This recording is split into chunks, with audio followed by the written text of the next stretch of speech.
Pixar are oftentimes the host of some of the greatest animated scenes of all time, and I have not hesitated to gush about all sorts of examples with our old The Scene That Changed series. But now I'm putting them all into one place, for one great big analysis of what makes some of Pixar's greatest scenes truly the greatest scenes. From intentional cinematography tricks to deep narrative thematics to so much more, this edit cuts out any sponsorship ads and any boring filler, so please enjoy. Here's everything we've had to say about the scenes that changed Pixar. Starting off with The Incredibles, one of the best of all time. And we'll be ranking them too on the in-betweens.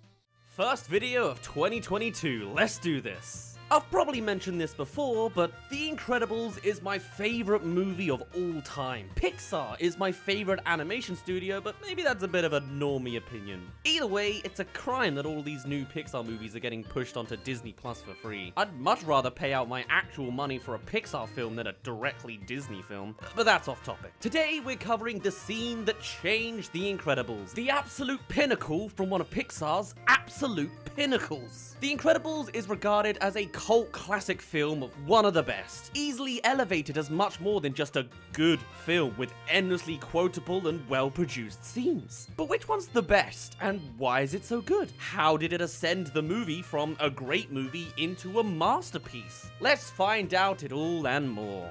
Let's begin. Now, there are many scenes that could be construed as the best in the film. If you asked Kid Me, I'd probably say it was the 100-mile dash, living out my peak childhood fantasy of sprinting unshackled. Or maybe the Jack reveal that had me coming back in cinemas multiple times to see. The commentary about rewarding mediocrity was a surprise hit later on. Very daring that they casted two Sonics for that scene, huh? I can't believe you don't want to go to your own son's graduation. It's not a graduation. He is moving from the 4th grade to the 5th grade. But then there's the moments with all the iconic lines. No capes! Where's my super suit? And got busy! The confrontations, the family connections, the creative use of powers, the scene that awoke something in me. But no, the one we're going with today is genuinely the most emotive scene in the movie. The darkest moment that admittedly has become a bit of a meme in its entirety. It's the moment that Mr. Incredible discovers all of his super friends have become exterminated, one by one. And the world he knew of is officially gone to the wrath of this megalomaniac. We actually start with Mr. Incredible for quite a while before that iconic room, sticking with him as he goes on this mission. First gaining access through those transport pods, then crossing borders with this great reveal.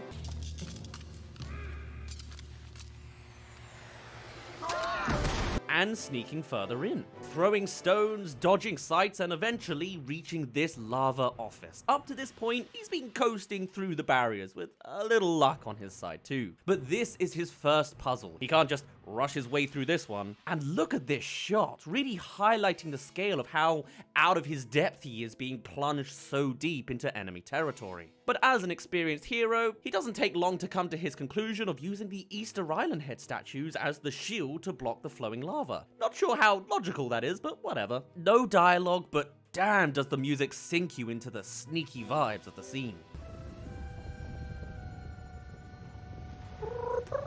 And it's pretty clear what he's up to, and having such a large item only highlights his super strength more. Change of plans, this micro twist is perfectly timed as we've just gotten comfortable with this almost ASMR style escapade only to be blasted with this loud lava waterfall opening. Not to mention, we've just seen how heavy and mighty this object is, even for Mr. Incredible, so you feel that awkward redirection needed as Mr. Incredible tries to return out of sight.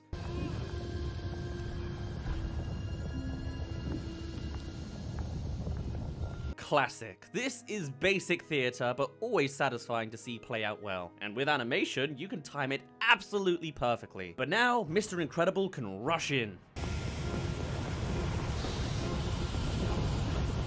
Oh, I've seen Ice Age before. Hopefully we don't leave it that close.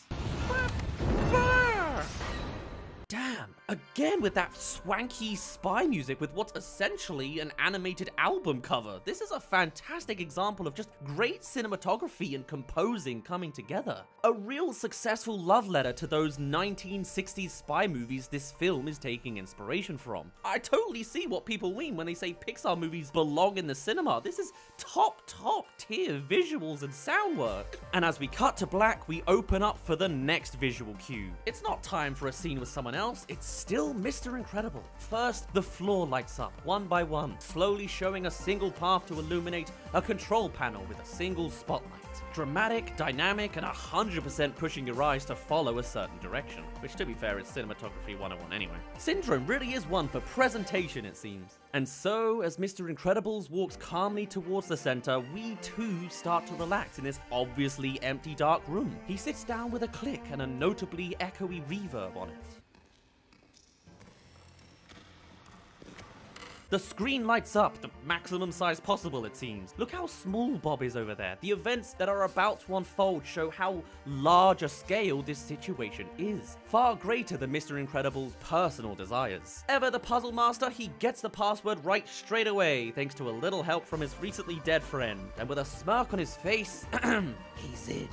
All the while, Helen has been doing something. Just before Mr. Incredible's first appearance on that cliff overlooking those transport pods, we saw Helen over with Edna Mode, who had been enthusiastically showing off all sorts of super suits for the whole family. But with Helen's reservations, a question was asked to her. Do you know where he is? Of course. Do you know where he is? And now the payoff is finally coming back around, as now we see her again at the back of this frame here calling up InsurerCare, the job Bob worked at originally. Interesting that the composition here has the focus on Edna more than anything else. Blurred a little, sure, but I guess her being far more knowing is what holds the dominance in this frame? Contently sipping her tea with a little smile on her face. And then, Helen is given the bombshell information we all knew. Mr. Parr no longer works at InsurerCare. My records say his employment was terminated almost 2 months ago. In her mind, she's just coming to the reality that Bob is off, doing his own thing. And then, we cut to Bob again. This technique is known as cross-cutting. It's the act of switching back and forth between two scenes to imply they're happening at the same time. Because here, they are. Just as Mr. Incredible is reaching the height of his mission, gaining all the information beyond the fake assignment he was originally given, Helen is now in the know. But it could be a hero thing, or it could be a cheating thing too. In her mind. Still, Mr. Incredible is now reading all the exposition. Or, I guess he got tired after island operations and just wants to jump to the supers? Yeah, he's a fighter, not a reader. He's certainly got a more stern look on his face now. And then here it is.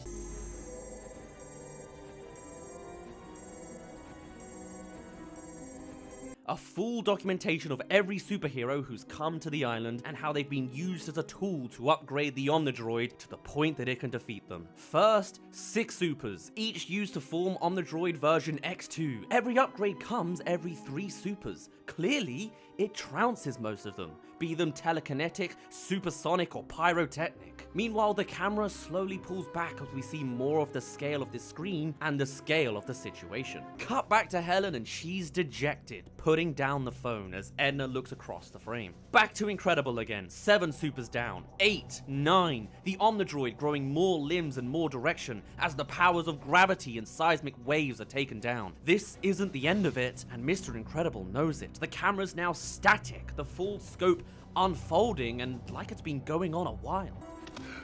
And you know what's really bolstering up this scene so far? The sounds. Every tick of a termination is the same little ring buzz, be it for droids or supers. It's almost rhythmic, as if the full weight of a loss of superhuman life becomes liquefied into a minuscule notification, seemingly growing faster and less impactful with each new buzz. And then there's of course the soundtrack underneath, perfectly encapsulating underneath this growing tone of severity. First it's just a few unheard of supers, but then the scale increases. The so-called threat level boosts up as the Omnidroid gains more strength to take them on. 10, 11, 12, and more we don't visually see. Early on, we observe the full scale of the scene with an itty-bitty Bob, completely out of his depth with his composition, but now it's personal, right up close to his face as he sees the icons of his beloved past friends flash into death before his eyes. We don't even need to see all the analytics anymore. You can see enough through the shock in his expression and the flashes of white on his face. The beat of the rhythm just continues until we see those we recognize. Bean, the man who was seen as missing near the start of this movie and left as a skeleton down in the caves, officially terminated. 13, 14, 15. The flashes continue as Incredible holds his face in his hands, and the music only continues to rise through its slow crescendo. Cross-cut to Edna Mode, who comes to Helen with a proposition. All it is a tracker, but how do you present that? How's about a dolly zoom with such distance between your actors, physically making Helen larger in the frame to show how enticed she is to being given this compromise that can solve her newly discovered conundrum. Would you like to find out? At this point, Bob is hunting through the search options. We've seen 15 supers on screen confirmed as terminated, but there's likely all sorts of more information implied through the rhythm or the change in droid design. I count a total of about 22 supers, with more possible from when we're not with Mr. Incredible. Plus, there's the whole stalking element of this operation. Syndrome has to know who all these people are through their secret identities to lure them onto the island. He searches Elastigirl, thankfully unknown to Syndrome on location as of now. A hint of relief amongst this dire realization. And then he searches for Frozone. It's known. They kind of skim over this, but if you're paying attention, you'd know that Frozone was the very next target. When Mirage first appears on screen, she's not looking for Mr. Incredible. He's not alone. The fat guy's still with him. She's stalking Frozone, and it just happened to be blind luck that they found Mr. Incredible for the first time, which is why they switched their whole plan of operations here to focus on him. After all, when it comes to Syndrome, I am your biggest fan. and so, after witnessing the whole building on fire scene earlier, Mirage makes that call to switch over. Verify you want to switch targets. Over. Trust me, this is the one he's been looking for. But anyway, back to Mr. Incredible. As a final thing, he searches himself to find he successfully faked his death and is seen as terminated. Edna gives Helen the device, just as Mr. Incredible observes the final rendition of the Omnidroid, version 10. The soundtrack reaches its crescendo on the news of the final attack, flying the droid onto Metroville and destroying the town in just 8 hours. Zooming in subtly as the news gets more important and Mr. Incredible is driven into action. He stands from his chair as we zoom closer to that final timer, and he runs out of the frame, silhouetted as this is no longer a personal problem. It's a national one, but it's something he can make a difference of, and so we are zoomed in close. It's not about where he goes, we don't need to see that, it's just the fact that he is going, and he's running out of time. And right on that note... BAM! This isn't a dark, empty room. It is full to the brim with illumination now, like being captured by the authorities or exposed in some interrogation room. It's uncomfortably bright and fortified with hundreds of cannons. Look at all of them. The music is at its active height and you can barely hear it amongst all the alarms and drama of this moment. And this is a great example of demonstrating to the audience how these weapons work. A demo test of what is to come for us all to see before it happens. They're sticky, inflate, and a problem. Time to run. And as he does, he trips. Worst case scenario. We get shots of 3 of the cannons, shots of his fall from this angle very, very briefly, as well as this one. The cannons again. 8 of them. Overwhelming. We see him struggle on the ground. The cannons, 2 of them, getting closer. Now his face. As the drama picks up, so do the shots, growing nearer and nearer to the subjects. 2 cannons, his face, his perspective. We see what's going on in his mind. Just a straight line out of there. Just got a blaze through. His face again, as he expresses the sheer direness of his scenario right now. But he goes for it. Now with a wider shot, but more handheld in quality as the camera turns a little shaky. only adding to the moment more. We're all feeling a little shaky at this point. The music getting faster and faster, more repetitive as it all increases, but we're on the move, so it's time for a change of cinematic pace. As Mr. Incredible covers distance, so too do the cannon shots, scrolling along with him as we see there's plenty more cannons awaiting him at each meter progressed. The shots are hitting as we see Mr. Incredible power through, but the cannons just keep firing. And now the motion has slowed. The cannons are winning. This wide profile shot shows Mr. Incredible's progress, but also how it stopped, scrolling across the frame as he falls to the ground, cutting to those cannons ever present. First, there's loads, then getting closer until it's just one as he stopped in his tracks. The cutaways getting faster and faster. He slowly stands while the cannon shots continue. Faster still, all types, group shots, single shots, constant as Mr. Incredible fights just to stand up and let out from within his constraints. But it's over. The cannons were too much, and Bob is defeated. Completely swarmed, he looks up, and we see from his perspective, Mirage coming closer, completely tilted from Incredible's awkwardly forced posture, and that inflating glue only engulfing more of the screen and his view, ending on a hand on the hip and audio muffling away. Wow. I chose the scene because of the emotive weight of just the concept of all of the super deaths and how dark that really is for a kids movie. But that final action scene, I forgot how damn perfect that last action scene was. How it comes in phases depending on if Mr. Incredible is in motion or he isn't. Powering through several times and yet still losing in this whole scene is just phenomenal. This is the power of a true filmmaker's eye and the heavyweight team that is behind it. Everything is there. Fantastic direction, cinematography, composing, obviously storytelling, both full scale within the movie and just in this scene. The lighting department and unique setting of this room. Sure, this scene in this movie has kind of been memed to death, but it comes from a place of admiration. This scene is just so dramatic and memorable that people have adapted it into other forms. And maybe that's one of the best compliments you can give a film in this modern day. Or maybe it's not that deep. Either way, I could watch this movie a million more times than I already have in my lifetime. This is how you do a brilliant scene. One that truly elevates this production into some of the best there is, period. Now if only, oh if only, they could translate that to Incredibles 2. But that's a video for another time. While Kid Me might have preferred a scene like the 100-mile dash in the past, and it is a stellar speedster scene, this is potentially the darkest moment in all of Pixar's iconography, and executed flawlessly to make it appropriate for kids somehow. I even got a DM from someone at Pixar thanking me for showcasing this scene, which I'll always hold dear to. As for ranking, it's pretty top tier, but out of the 11 scenes we've covered, The Incredibles goes on to number 4. That way you know there's some stellar stuff incoming. Toy Story 4. Kind of a divisive movie from what I hear. Even still, I love this franchise and I love this film. In fact, it was this movie in particular that urged me to kick my YouTube career in a new direction as I just wanted to talk about it. And now we're doing it again.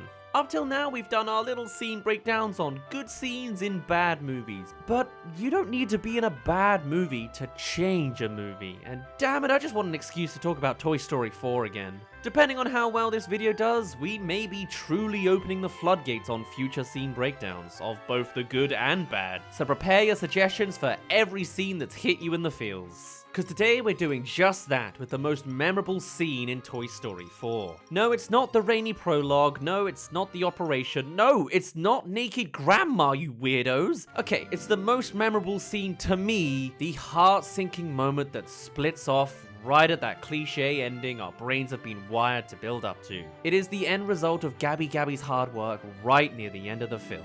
We've had many different villains throughout the Toy Story franchise. There's Sid, the dog, Woody, I guess, in a certain sense, the Chicken Man, Stinky Pete, Lotso, that son of a gun who wrote this entire scene just to stab us in the heart. But none of them really hit quite the same as Gabby, because she doesn't act upon any sort of malice. Sure, there are other characters you can kind of feel for. They've got their own tragic backstories some of the time, but Gabby doesn't turn that into oppressing other toys. At most, there's a sense of desperation and a good handful of intimidation on the side. But all Gabby really wants is some assistance. She wasn't rejected by a kid or replaced later down the line. She wasn't cruel or felt toys would make a good snack. Though I guess she and Sid do agree on the mutilation front, huh? Gabby never gained a kid, as she was born broken, with a faulty voice box, that iconic quirk of Woody's to pull a string and spout. There's a snake in my boot! Is something Gabby has never had. And in her mind, it is all she would ever need to finally be plucked by a kid for the first time. And she's already got her sights on one kid named Harmony. Literally the goal for peace and happiness in the name. And so, that's her arc. She's lived her life in this dusty old attic house, never chosen by a child, but now not even wanting to be seen until she sorts herself out. She just can't handle that kind of rejection! But, despite lingering in the shadows of a creepy old room, she isn't at the bottom of the food chain. Befriended by a handful of identical yet horrifying marionette puppets who might have inspired me further back in 2019, she stands as the cream of the crop within her little world. And the cinematography matches that. Throughout most of this movie, Gabby stands with the camera peering up at her from a low angle. Her head, at least, always towering on the top half of the frame. Her preferred spot of comfort in this antique shop is high up on the shelves, protected by glass but spectating all. She is literally shown from above. Valueless to a child but invaluable in her little society. Essentially and literally having a throne that overlooks everyone and everything in the shop. She is the queen here. And then Woody shows up, the embodiment of everything Gabby wishes she could have had, experience being a child's favorite toy, sharing wonderful memories that they will hold for years and years. And even now, his voice box is still top notch. And so, as it goes, she learns more about him, learns about his past with Andy and how he's moved on, how Bonnie has abandoned him and that his time has long passed. She learns of his moral stances and ideologies of how caring for a child is the most noble thing one can do. And after many more intimidating approaches failed, after learning all there is to know about Woody, she comes in with one final attempt. A slower, still slightly scary, but more emotional approach. Talking about her wishes, mentioning Andy, talking about nobility, and pointing out that Woody's had his time, and she never had hers. This isn't the scene we're fully breaking down, but you can see an extract of some symbolism still coming out with the lighting. As Gabby pushes more and more, opportunities opening up, and she no longer has to hide in the shadows. She's literally started to come out into the light. I mean, I don't think any of us were really on board with the direction when Woody said, "Right, rip me up, yank it out, and stitch me together," but he does. And so we reach Gabby's true crowning point. Finally, after all this time, her full plan can go into action, and she can finally live the life of a toy that's guaranteed for so many other toys. She actually jumps right into action as soon as she can. Just as Woody is waking up, she's already saying her goodbyes. And right on cue, Bonnie reappears to give Woody and Forky an exit too. Readying up for that wholesome happy ending as we the audience exit with Woody. Meanwhile, Harmony is on site. Gabby is in position and she uses her newly functional voice box. You make me so happy. Let's be best friends. And though Woody this whole time has just been focused on Forky, Bonnie, and getting out of here, Forky's got other thoughts in mind. No, Woody, look! It's really happening! And he stays to watch the magic happen. Harmony reaches up on the shelf to take Gabby. She's not as high up as she used to be, literally coming down a level, putting herself at a more vulnerable stage. As Harmony pulls that all-important string. I'm Gabby, and I love you. The lighting is about as beautiful and warm as can be. This is the happy, magical moment we've been building up to throughout her entire arc. And though it's not, it feels like we're in slow motion, holding on to this moment as much as possible. All the actions Harmony does are slow and gentle, a core memory being established as their eyes meet. What have you got there? I found this old doll. Each time we cut back to Gabby, she's getting closer and closer. Everything's been falling into place, and those eyes are charming Harmony more and more and more. You can take it home if you want. Exactly what we all want to hear. The perfect response up to this point for Gabby, and the violins are coming in. Someone's cutting onions in the composing room until...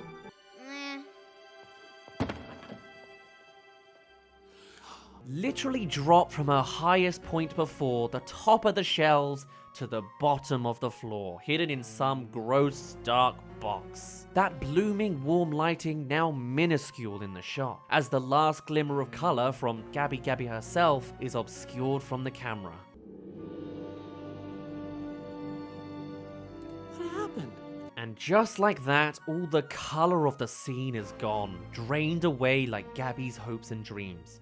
She's stunned, but unmoving. This is her lowest point, and she's not got the heart to climb her way out of her pit. She's the villain, and yet, of all the characters, it's her you feel the most for in this movie. This isn't just sympathy, this is sadness. And just to make matters a little worse, Mom, it's over here. it's time for Woody and Forky to go. Gabby Gabby isn't our protagonist, and these two have their own arc they need to fulfill. For some people, life just isn't fair. Forky! Mom, I found him! And even though this has literally been the desired goal since the start of the movie, it's not lit any more nicely with a big happy score behind it. By this point, it's no longer the most wanted thing, and we're still in the darker depths as a bigger conflict continues on, unresolved. Woody views through the bag the sorry, dreary sight that is a lone lamp, the dim remains of any kind of happiness, and an unmoving box. Joyless as it is inanimate. The tone of this moment has entirely flipped on its head. It's an empathetic guilt that Woody can't ignore, continuing to watch it as we move further and further away from the event. And of course, one back and forth later. What is a merry-go-round? The spinny ride with lights and horses. Oh, you mean a carousel? Yes, yeah, a carousel. Woody bolts into action. A good soldier never leaves a man behind. It's even got that Toy Story 1 motif. Coming back to help after the lights have gone dark for closing hours, Woody appears to comfort what's left of Gabby Gabby. Hey, Gabby. You can have your voice box back. I don't need it anymore. Absolutely distraught. There's no more fighting back, no more big plan. Everything is ruined, and Gabby Gabby wants nothing more than to grovel in the darkness that life has presented to her. All those years at work wasted! We have to hurry, come on. No. Harmony was my chance.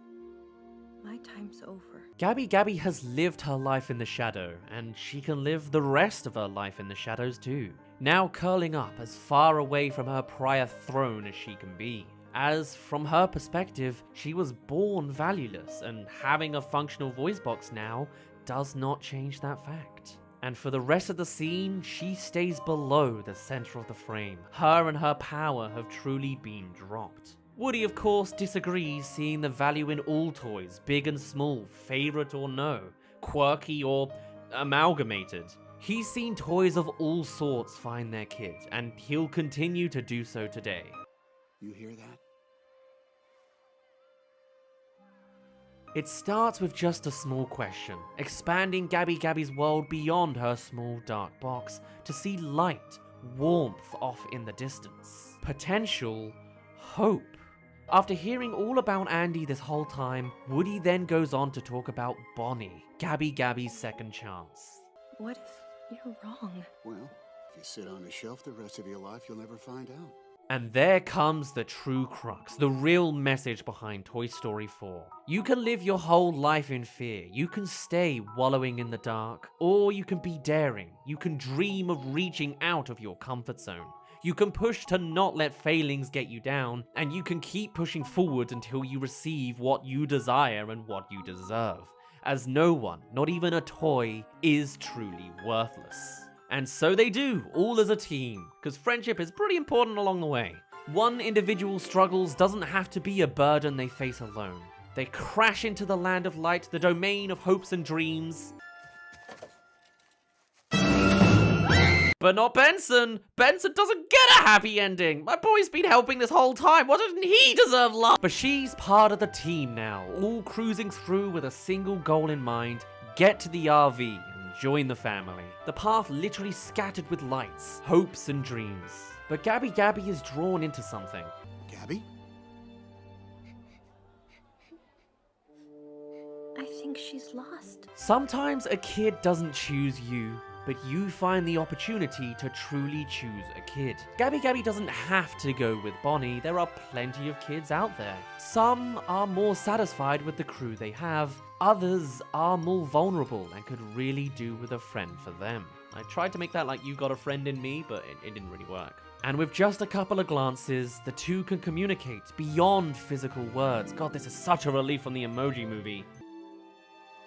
Are you sure? The scene switches away from diegetic sounds, it's all expressions and pianos here. These toys know what to do, and they don't need to explain it to get it across. For one final time, Gabby Gabby gets her turn to step out from the shadows and come into the light. The light isn't coming to her anymore, she is the light someone else in the darkness needs.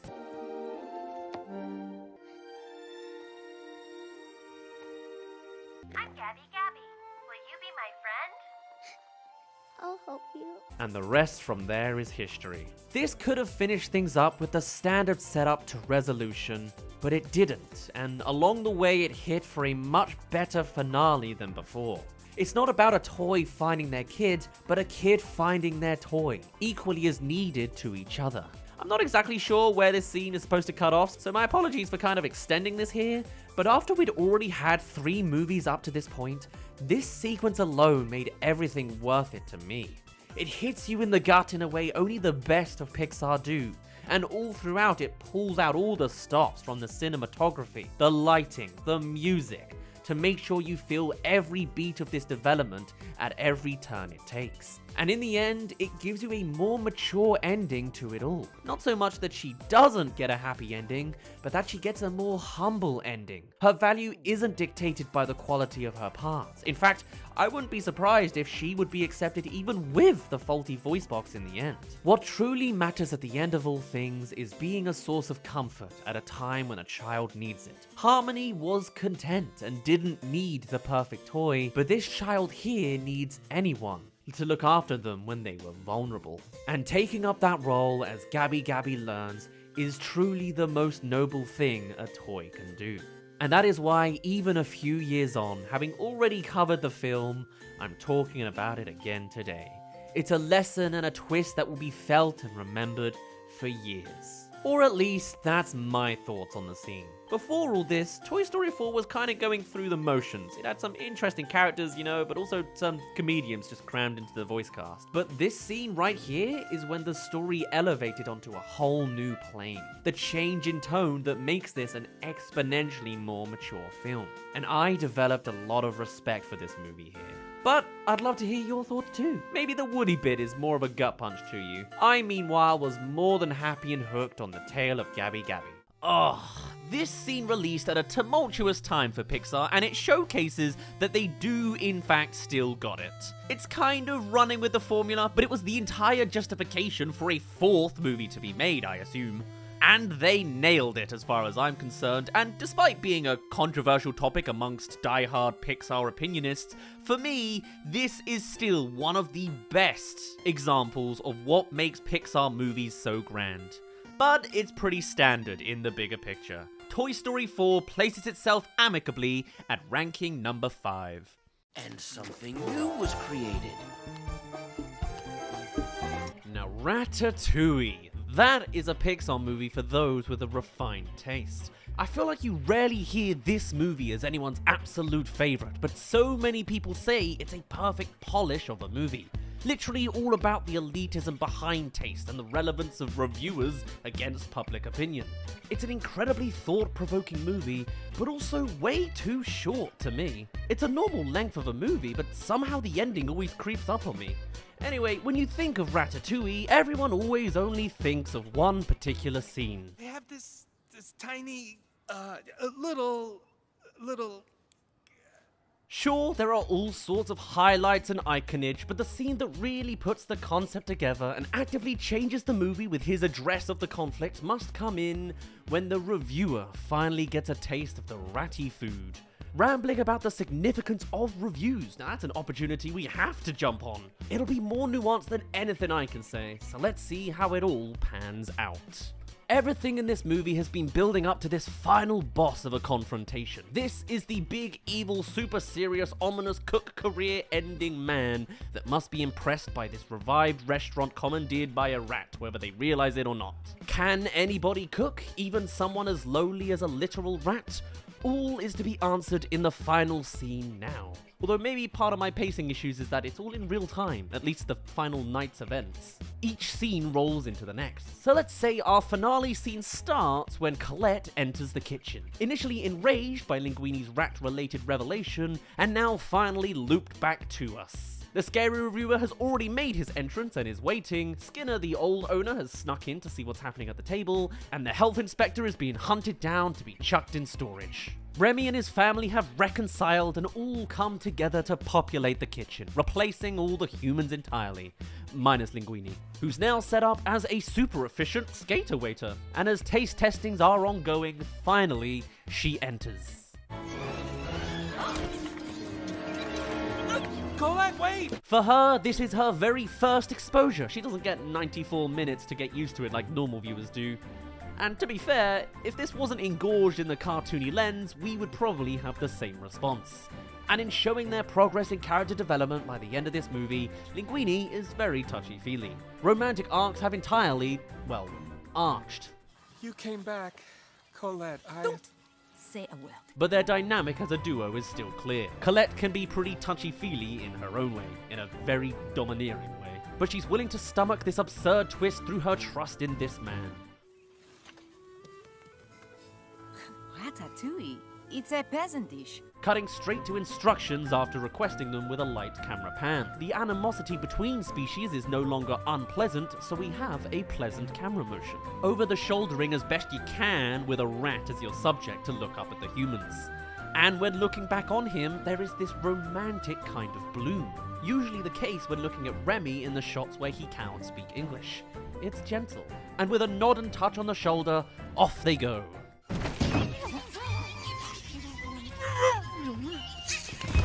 Don't worry about him, we're in the endgame. There's all sorts of story arcs coming to a close.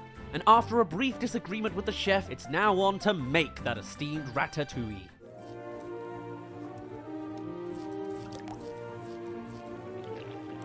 Montaging us, of course, through bits of the process. Keeping neutral here, just twisting a little. Focus pulling from foreground to background to show the two working in unison at different stations, as well as this craning shot of the main ratatouille moment. Being a pretty simple shot to set up in animation, but from a live action set, this requires an automatic camera motion that perfectly mimics the same motion every take in order to achieve that cross-dissolve effect of slightly later. With this motion once again meaning, look at all this, isn't it nice? Ready to chum in the oven. All the while interspersed with the stakes on the side, not only with the slight frantic speed of Linguini sporting around the restaurant, but stopping by on Anton Ego, designed to be as antagonistic as a realistic human can be. Dark blues to show the minimals of joy.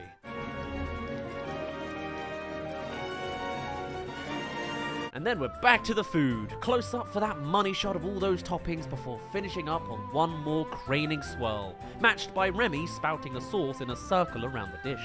Lifting up just in time for our humans to express to each other, adding an extra little layer to an already culminating moment. And our Linguini goes.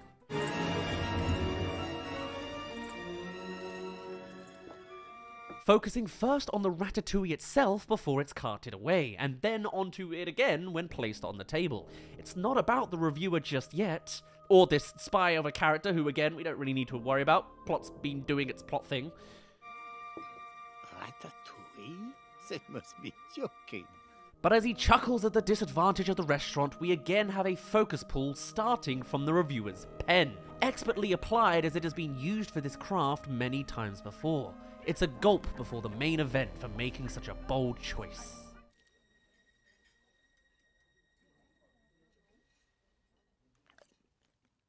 So agonizingly slow, really building up the tension for what this demonstrably scary man will think of it. It's only 6 seconds, but I'm only allowed to show 6 seconds at a time. They're really making me stretch for this. And it's not a moment of adoration. Just look at those teeth. It's more like a monster taking a bite, you're so scared. Shocking to see this on a French character, seems much more like a good, great British character trait. But then, of course, we get...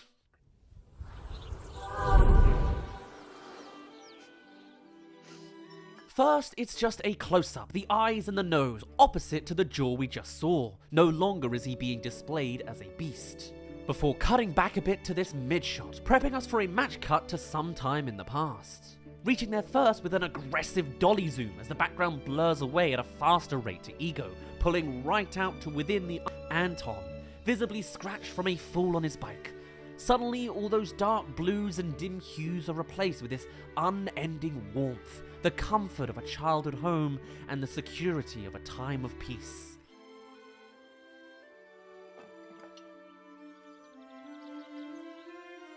This ratatouille tastes like a mother's love, as the memory brings back a moment of support after a bad day. The mother, incredibly empowered at this low angle, explained by both baby Anton's small stature and for how much he must idolize his mother. The food is not even the focus, it's all about the sense of happiness felt in Anton's early days here. Something perhaps modern day Ego has long forgotten. But how? How did Remy manage to perfectly replicate Ego's mother's recipe first try like that? Well, I always liked the theory that they both came from the same source.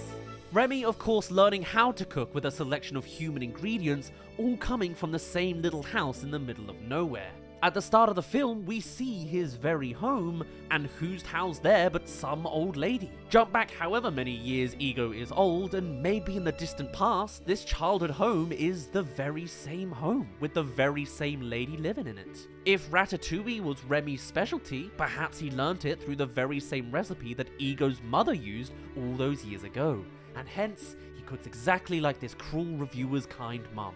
Or it's just a practical reuse of assets and some movie luck magic. But as the end result is still the same, we zoom back into Anton's eyes and back to that fateful night in the restaurant. Reversal of what we saw before, warping everyone now back into place as Ego reassociates.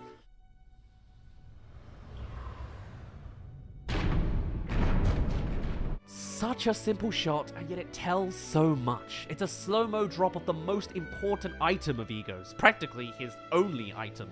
Here he is to tell a scathing review, and yet immediately, he stopped working, coming to a realization of his purpose in life as a whole, and reassessing what he is doing in the moment, wanting to just eat and enjoy the food rather than critique it. As after all, this is where he would have started.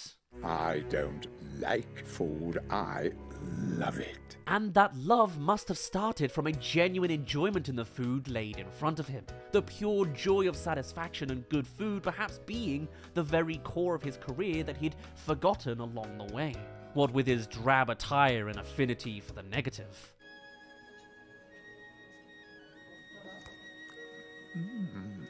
So with a gentle pan down, Ego starts to act upon this newfound revelation and cracks a giant smile unapologetically. It's the best case outcome... Jesus Christ, It's the best case outcome for this clear underdog of a restaurant. You're now at the halfway mark, so you know what to do. Subscribe if you haven't already, or suggest more animated scenes you'd be interested in us breaking down. Otherwise, let's get back into it.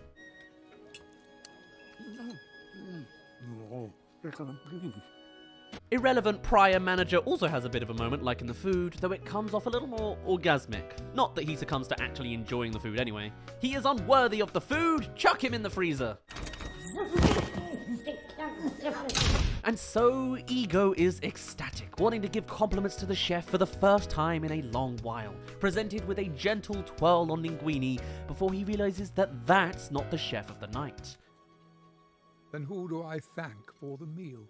Now with the camera sort of neutralizing out, there's less romanticism because our subject has changed to the missing character in this exchange. To which they then deliberate on how to and whether to tell him the full truth. Zooms on a once again scowling Ego, over the shoulder as they argue from the door holes, and some more cross dissolves as the camera pulls further and further back to insinuate the passing of time, as Ego is more than happy to wait till the end of the evening to see this 5-star chef. And enjoy a couple of bottles of fine wine as well, it seems. Only the best quality for a man with as high a stature as him, until eventually they show him.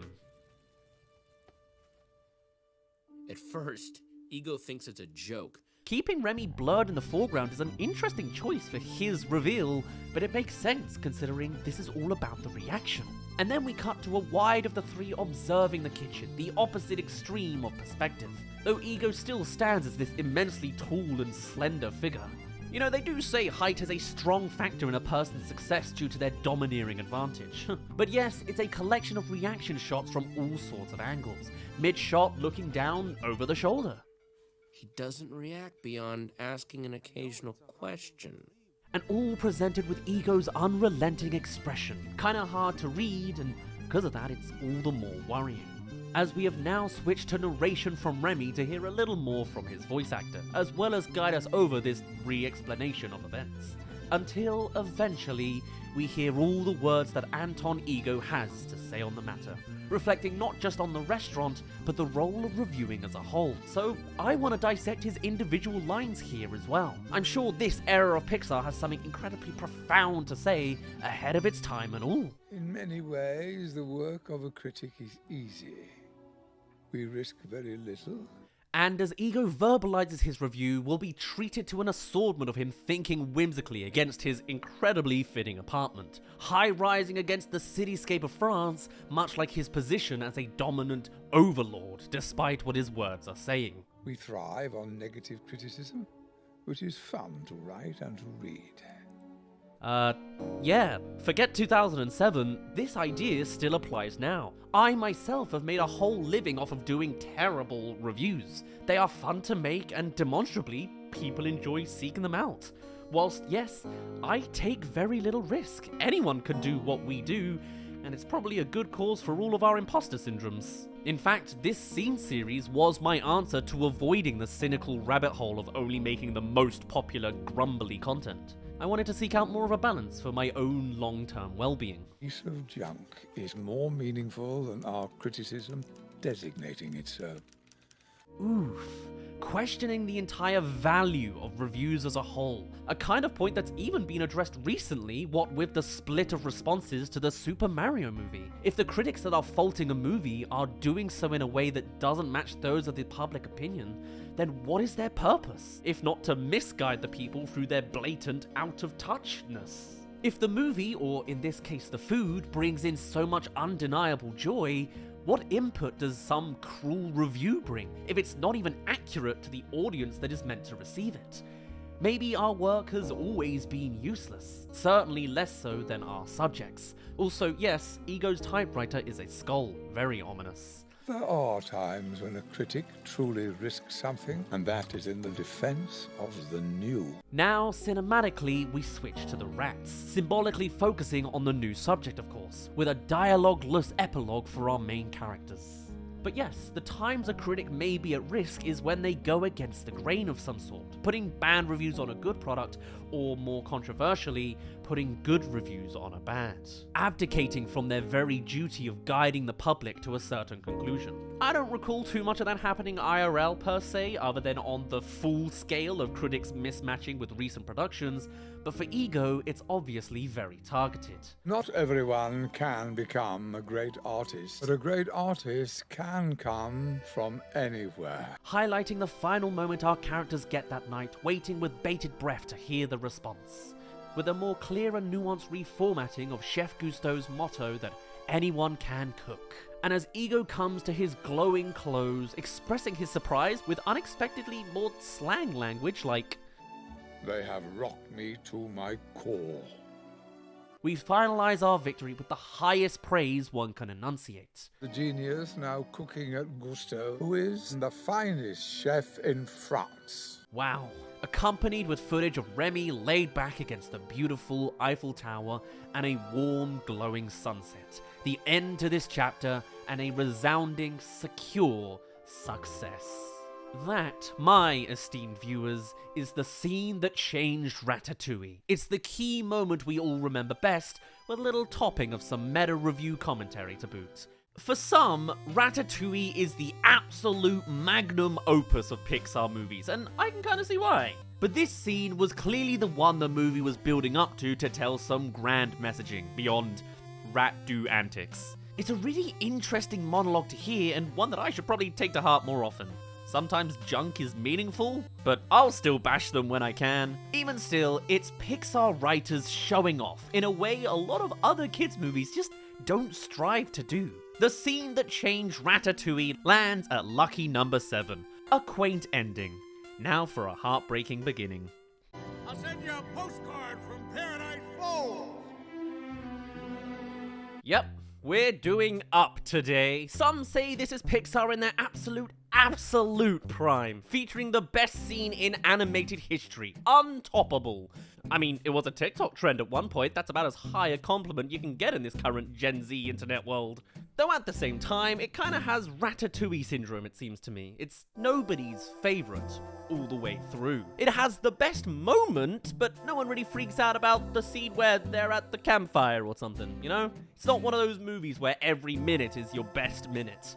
I still like it, of course. It's the weird underdog that's surprisingly one of the best, at least partially, just because of the way it talks to us directly. Because today we are, of course, covering that scene, that montage, the Up highlight, the opening intro that introduces us to the character of Carl. So, let's begin. The movie opens up with a backstory sequence of Carl as a kid, but we're gonna skip past all the dialogue parts. We're gonna kick things off at the very start of the montage. All you need to know is that Carl is the shy and quiet type, and Ellie is the loud and enthusiastic, establishing their adoration for adventure with a book of all the things they're gonna do in the future. And quiet Carl is completely blown away by this go-getter of a girl. I like you. Wow. Flip-siding against this window frame, one kid on one side and the other on the other. I'm not sure if that particularly means anything symbolic, but it's an example of some nice directing and compositing as opposed to just saying it while lying in bed. Carl, by the way, is in the bed with a cast because he broke his arm climbing up in the attic while hunting for a balloon. The very one he's resting on now. How did it reach him?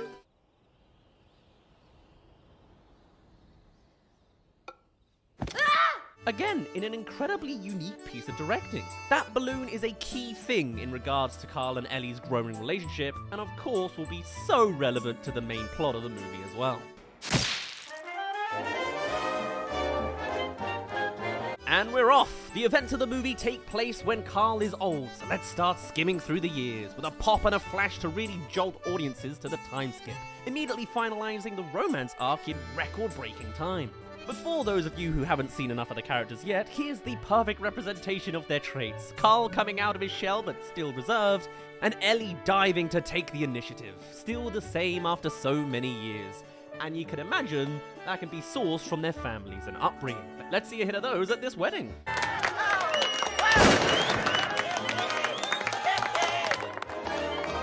Yep, that looks about right. The hyper-enthused has a hyperactive celebration routine. Did that guy just shoot a bloody gun inside the church? Whilst Mr. Reserved has a comically reserved applause to him too.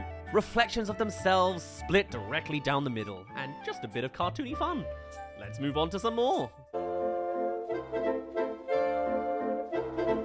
Here's the iconic house, shot head-on for our recognition and wide to see the full scope. It's a bit of a fixer-upper, but only acts to make the whole thing so much more humble. This is also the exact same house that they specifically met up in, so it has just heaps of sentimental value immediately. These aren't a couple of millionaires inheriting a mansion, although I imagine this thing does cost a fortune these days. The shot is slow, static, and Carl is waddling up to the yard. He's not struggling, it's just giving us, the audience, time to soak it in a tad. Now, time for the DIY.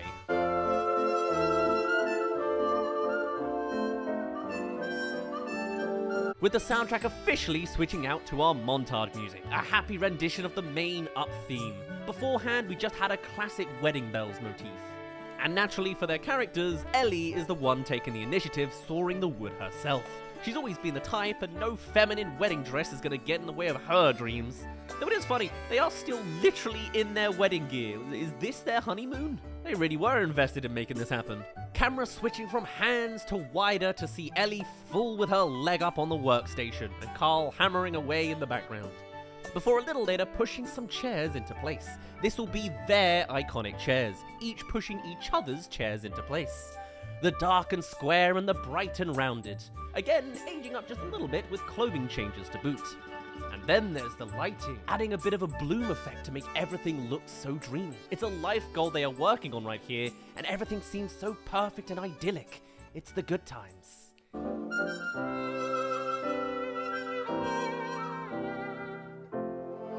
Aw, it's not just about the practical development of a DIY house, it's about adding your own personal character and creativity to the mix. Painting a mailbox isn't exactly what I'd call mandatory, but it's a nice little extra. Camera pulling away the whole time as the first and last frame of this moment need more space to be captured. Plus, it's a slow reveal, even if there is that twist in the middle. Carl is a little clumsy, and his immediate response is disappointment and negativity. But Ellie is different. Happy to run with the punches and divert from the rigid plans. It's a character trait of hers that makes her so much more appealing to us audience members to really capture our hearts. And somehow make something even better than just simple text on a white box. What is it with painted handprints that we like so much? I remember watching a movie that had a family painting a wall messily with their handprints as well, and it just seemed so endearing. If I ever own a home, I think I'm gonna do something like that. What movie was that anyway? Oh, Bridge to Terabithia. Another movie that just snaps you in half with emotions, huh? I guess painted handprints is the mark of the devil that something bad is gonna happen, huh? Anyway, you can also spot now that the whole house in the background is fully painted too. The Simpsons would be proud. Or we could just see it in the forefront too. First starting with a doodle from when they were kids to show this is a literal childhood dream come true. Very nice, very nice.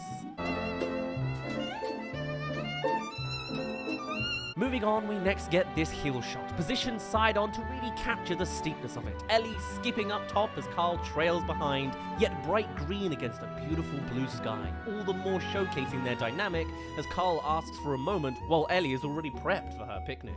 It's endearing through and through, even if they're not both perfectly fit. Actually, I think we would all find that quite annoying. The conflict of abilities somehow makes it more satisfying, but once he's up there, we eventually get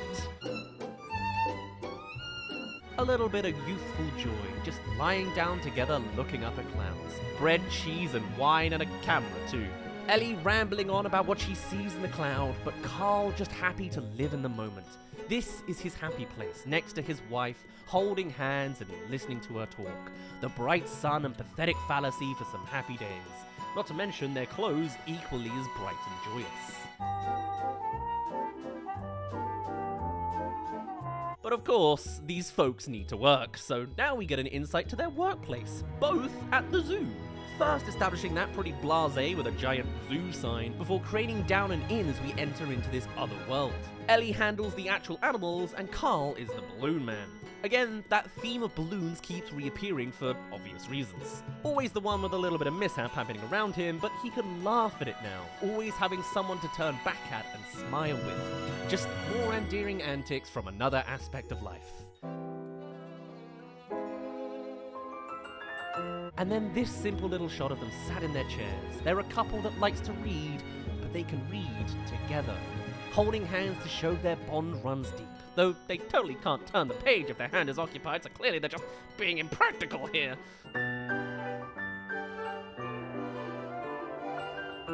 And now we're back to here. Clearly the hilltop is a favorite place. This time Carl is contributing to the cloud visuals as they turn into not turtles, but children. The very next life event rolling up into their lives.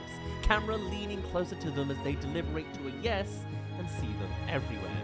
And it's at this point I should mention, of course, this whole montage is without dialogue, which acts to make everything so much more special and creative to have to get across all of these ideas visually. Dialogue, I'm sure, could assist in telling the story, but it isn't necessary. What is it really going to add that we can't see for ourselves? And us having to fill in the gap only makes the experience seem all that more compelling, as our imagination can come up with so much more stark interactions sometimes. Plus, in telling this story without dialogue, it instantly becomes universal. Almost every language can understand the visual, and doing a sequence like this means you don't need to translate to every need in order to tell the tale of Carl and Ellie. Plus, it just makes the whole thing that much more artsy. And on the revelation that they're gonna have a baby, look at these smiling cheeks, it's on to the next step of montaging. Baby prep! Painting! We've already established Ellie's penmanship out of the two of them, and Carl can handle the blimp decorations. Guy loves his balloons, and it can foreshadow the final act it had as well. Engorged in bright yellows and beautiful blues before...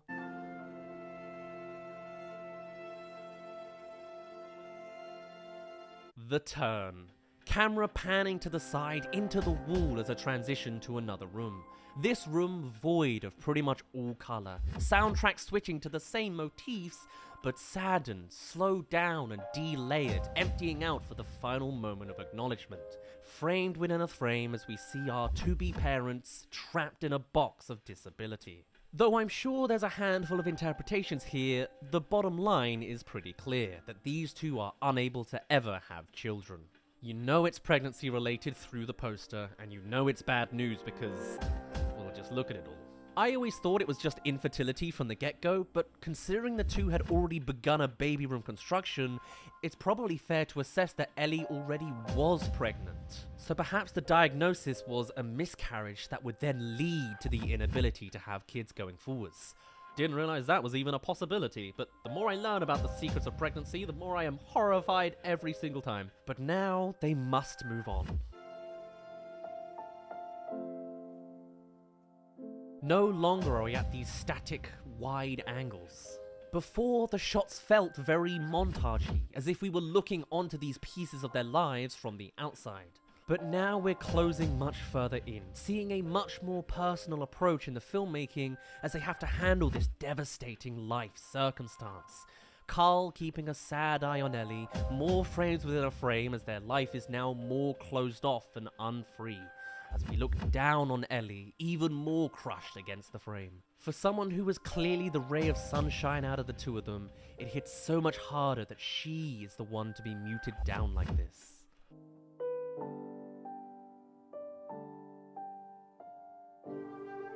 But it's not the end of the line, just a bump on the road. Carl now being the one to introduce a response more than just the negative, because the fact still remains that they're together, and there's still adventures to be had. Bringing out that age-old book from the start, there's still some happiness here to be had. The sun's still out, beaming on their face, just with scattered shadows across them too.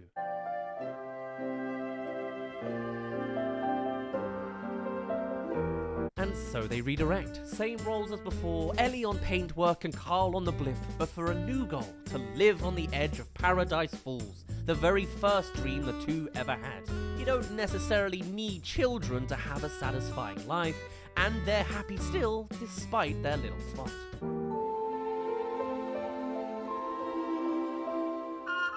Thus begins the saving arc, not to be trifled with, as Carl swears across his heart, same as he did as a child. The two forever in sync with character traits that have cemented with them over the years. Now shot in one camera motion, a collection of match cuts, directly cutting to later on in time, as the jar filled with change. Sometimes to showcase the passing of time we get cross dissolves, but direct cuts work too. Especially when you have the advantage of dynamic lighting on your side, the time of day highlighting that it's a different day at all.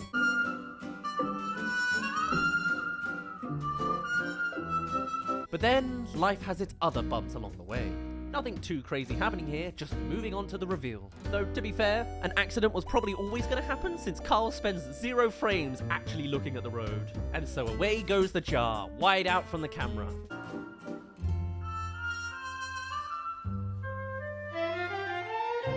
And then some more. Carl hospitalized in bed, an entire tree through the roof. Each time the jar getting more and more filled with coins before it's taken out, and always exploded with that hammer of Carl's. He really likes that tool, huh?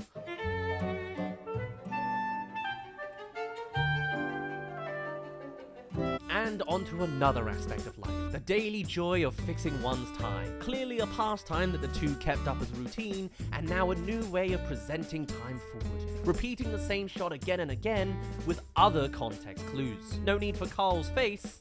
You can sort of just see it in how aged his clothes get, or at least how slightly baggier they are in life. Though you do see him briefly now going grey to highlight that these are big jumps in time.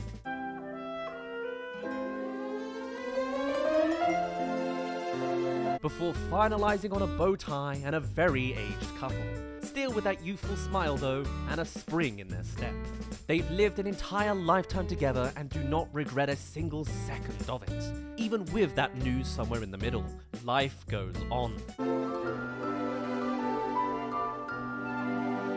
Now so used to the routine of their lives, old Carl here doesn't even fear the balloons flying off, he's ready for it. Camera static and unperturbed, because there's no stakes here.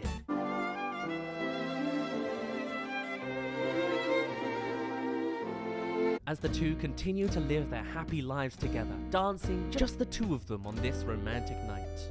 Light again kind of bloomed for that angelic romantic air. That old Paradise Falls jars unthought in the background, obscured behind the two and needing a focus pull to be noticed by the viewer at all.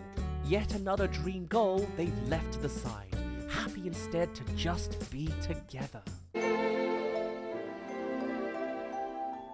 Old people doing boring chores now, but still finding the light of their lives on the other side. Kind of reminiscent to the start of this sequence. Still chipper and wholesome through and through.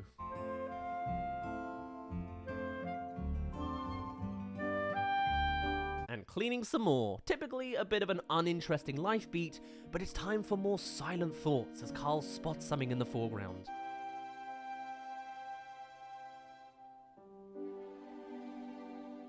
Ellie as a kid and the sprawl for Paradise Falls. Their life has been full of happiness mostly, but would young Ellie be happy with where they've settled? Never achieving their youthful dreams? Once again lingering on a single note in the soundtrack to imply that sadder revelation. It's the first indication of genuine regret, as they're old now. Choices have been made. Not that it has to be met with negativity, we've long learned that, Carl.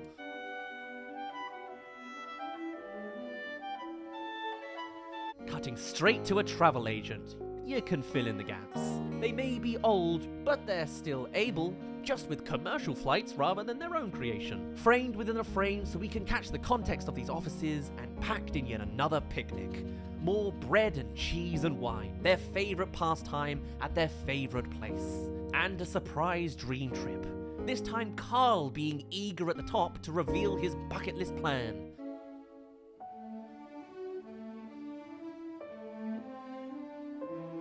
If it wasn't for that. Seemingly not too serious at first, until the second time, when Carl is so rushed, he even loses his hat. Ellie has lost the spring in her step, and maybe this sunset is representing more than just the end of a beautiful day, but that their time is up, and everything must end eventually.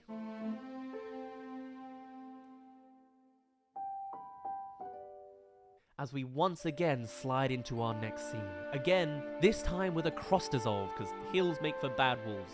Bed laid against the wall just like Carl beforehand, but clearly much more serious this time with those IV drips in the background. And what better way to capture more of their youthful bond than with Carl's entrance with...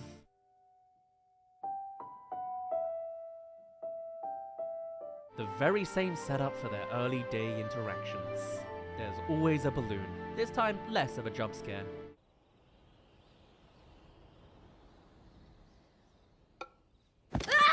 The music now just that somber piano. All other instruments have faded away for this quiet, bittersweet time. As she has some art and craft stuff at her bedside table and the adventure book in her hand. A small detail that she's added something we'll see later.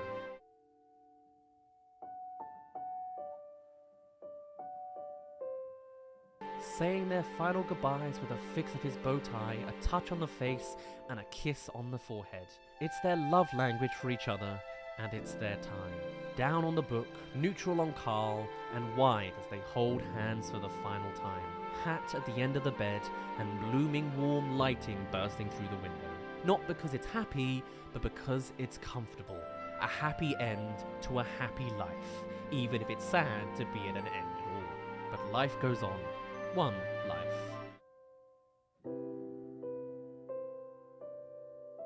Sat at the funeral at the very end of the day, on her side, surrounded by flowers. He is now alone, no matter the lens you spin it with. That single balloon in hand.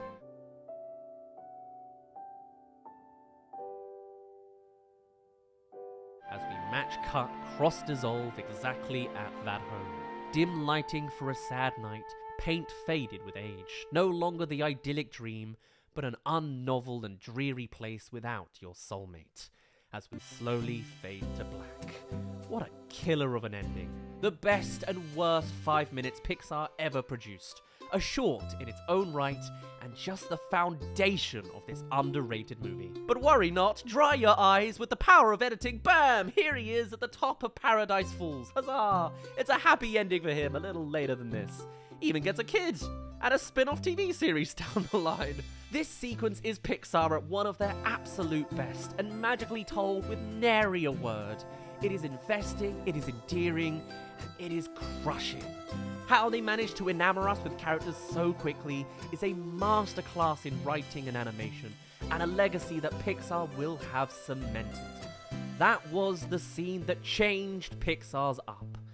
Thank you for watching. I mean, this list has some of the heaviest hitters in animation history. This is the kind of scene sequence that stays with you, and it's in an admittedly undernoted Pixar movie. I don't know a single soul who disavows this opening scene, and it easily is in the running for greatest of all time. So perhaps it can sit at the #1 slot, but this is my list. And with all the accolades it amasses, I think there's a couple other standouts above it. So I'll be placing Pixar's Up down to the 3rd ranking slot. But now we've seen the classics, here's an odd shot from a more modern highlight. Come check a look at this. The scene that changed turning red. It's this scene right here. I mean, it didn't just change Pixar's latest movie turning red, it broke it, I guess. Or it certainly broke the internet for a while. But why? How?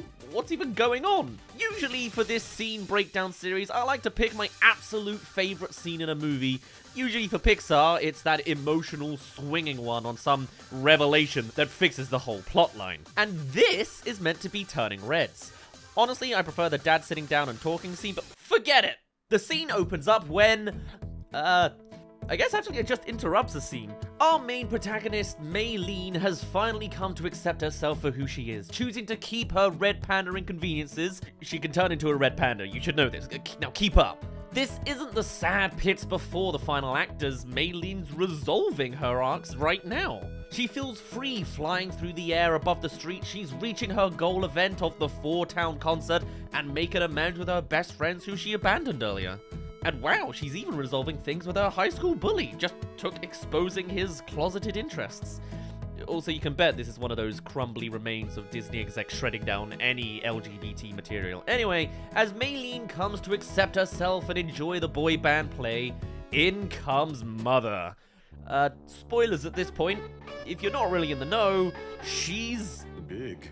A full-on kaiju, coming closer and closer as the kids are starstruck with some pretty fantastic expressions throughout. But she needs a moment to actually arrive. In the meantime, it's boy band time, with each of the 5 members corresponding to each of our characters' obsessions. Not just as favorites, but literally as role models to each of them to a certain degree. You ever notice that? Abby does the same pose, Miriam is also the skater kid, and hey, this probably inspired all of Tyler's basketball interests. Anyway, the performance begins. With a song I legit cannot stop playing on loop in my head. Please help me. It's the embodiment of everything May desires. I mean, she's literally reaching up to the angelic status of lead singer Jessie, who's positioned like a literal god portrait. Rest in peace to all the heads May stepped on to reach this point. But then... The tears of joy shatter into fear as the camera swerves and zooms to the looming Godzilla face above. Great use of scale. And I love how immediately frantic the boys have all become. In case you want some context, this red panda thing is a genetic family thing, and all the older generations sealed their pandas away. But the mum very recently just broke her seal out of pure anger, and her disobeying child. That's it, you're caught up. Where are you? And Now, flipping the perspective from up here, we get Ming's point of view, another plus for scale. The movie tactically skips out on the 8-minute sequence of her eyeing aimlessly around the crowd with her poor Gen X eyesight. And man, I love the animation movements of this film. It's so refreshing to see a lean into this cartoony style. Everything's looking more diverse these days on art styles. Or maybe I just have a thing for the Fix-It Felix-like movements. Anyway, it all comes to a head here. This film's been a relatively low-stakes slice-of-life movie with some fantastical elements put in, but it's the final act, baby, so time to get some action in there. And maybe some emotional weight in there a little bit. I want a refund. This, however, is my least favorite line in the movie. I don't know why, something about the delivery just grinds my gears. Is this really how you'd utter this line when a gigantic monster is crashing above you? Whatever. Time for a fight scene, so all of May's extended family have arrived. There is no security in this stadium. And dozens are dead. But hey, this composition looks great. I told you she was big! That big? And this is great too. Throughout this movie, there's just so much expression in every word uttered. It's truly a marvel to see. Not to mention, director Domi Shi went absolutely ham throughout this movie to add some spice into every moment. I can list 1,000 examples. The change in lighting and focal length whenever May is sweating over a secret, the maintained animation poses whenever a character is shocked, all the small details of where May's tears and sweat always ends up. Seriously, this movie is just an elongated liquid simulator. Or look at when the dad is cooking. Oh my god, I love this dad character. He is my favorite. I will die for this man. Anyway, it's time for the conflict. Mum's gone so mad she'll grip May up hundreds of feet in the air. Though I do like this next line. Where are your parents? Put some clothes on! Very parent. And the boys are still flailing. But now it's time for the thematic message of it all. The panda stuff is just spectacle, really. Very fuzzy spectacle. This isn't you! This is me! Maybe told a little more aggressively than most emotional Pixar scenes, this is the crux of the movie. It's a coming-of-age movie, the conflicts of a 13-year-old girl with some panda fantasy on the side. This is kind of emblematic of Pixar as a whole right now, going on its own coming-of-age phase. I mean, these last 4 movies have been deeply personal slice-of-life discovery stories pretty heavily based on the lives of their directors, especially for the last 3 films. And that's different. I won't lie, I haven't been the most on board with Pixar lately. I don't know why. I thought Onward was bland apart from the final act. I thought Soul was good apart from the final act. Luca I enjoyed, but it's not a Pixar masterpiece. And Turning Red I've really gotten into, but again, it's not one of Pixar's greatest. I mean, I guess this is a good trajectory since I like each installment more than the last, but this is a scary time for Pixar. They've become overtly more personal, but it's hard to follow up on their iconic track record. Still, opening the doors to more groups of diversity is a very welcome addition. Be they Italian kids in a small harbor town or Asian Canadians dealing with a culture conflict. You don't need to experience an exact childhood to relate to these characters. We all felt a connection to a sentient pair of binoculars over a decade ago. The messaging can still ring true for each of us. Existential confusion, trying to fit in, fatherly guidance, or prepubescent self-discovery. I'm very much not the, as they say, target demographic, but still got hella into this movie regardless. I think people on the internet just get weird and uncomfortable at certain topics. Though why this scene actually turns the film around on people, we haven't actually reached yet, so let's move on. I like boys! I like loud music! I like gyrating! What now? And so the conflict continues. Mum's not in the mood for talking, and at her scale, there's no doors to passive-aggressively slam in her child's face. Time to get the whole family involved. Where's Jin? Jin! Hey! Keep her in the circle! Oh, I love this man. He ain't got any powers, but he's so good. In fact, part of the reason we're now dealing with this conflict in action form is because we've already had the emotional sad pit moment earlier. Just before the panda sealing ritual taking place on May, she was feeling stressed, and the dad made an appearance to calm her nerves. After all, he is one of the few people to actually spot May's anxiety. Everyone else is pretty wrapped up in themselves. So, he accidentally discovers May's camcorder, and usually this is a plot point for anger as a parent learns the secrets and misbehavings of their child when out of view, but he doesn't take it that way. He sees his daughter as merely having fun. in an infinitely better mood than as she stands tonight. So he talks to her about it. It's not a big argument, there's no panda fantasy element at all. It's just a human man talking to his human child. Did you make this? Here, I'll erase it. For Ming, this might be a source of disobedience, something to start a lecture about, but to Jin, it's a treasure, a core memory to keep hold of despite the controversies, and it's ultimately still a part of her. People have all kinds of sides to them, and some sides are messy. He then goes on to foreshadow a little bit about the mum's panda and talk about the backstory of how Ming and the grandmother got into a fight over the disapproval of him. But that's all there is to this scene. It's not incredibly profound, in fact, it's pretty simple really. Just hitting directly on that theme of finding oneself and accepting it, ending on one final point of validation and the freedom to act upon it. Erase it if you want, but this side of you made me laugh. That's the emotional scene. It's sweet, it's grounded, it's stark from everything else in this movie for just being ordinary. You don't need a collection of giant red pandas to strike the hearts of viewers. A little bit of validation is all you need. God, I love this man. But we're back in the present again, and the family are setting up a new panda sealing ritual. I love how this shaman struggles to get high enough for Ming. It's a joke that's been done before, but I almost want a little more of this. Make a reference to him being old and fragile, realizing he has all the more stairs to climb just one more time in the middle or something.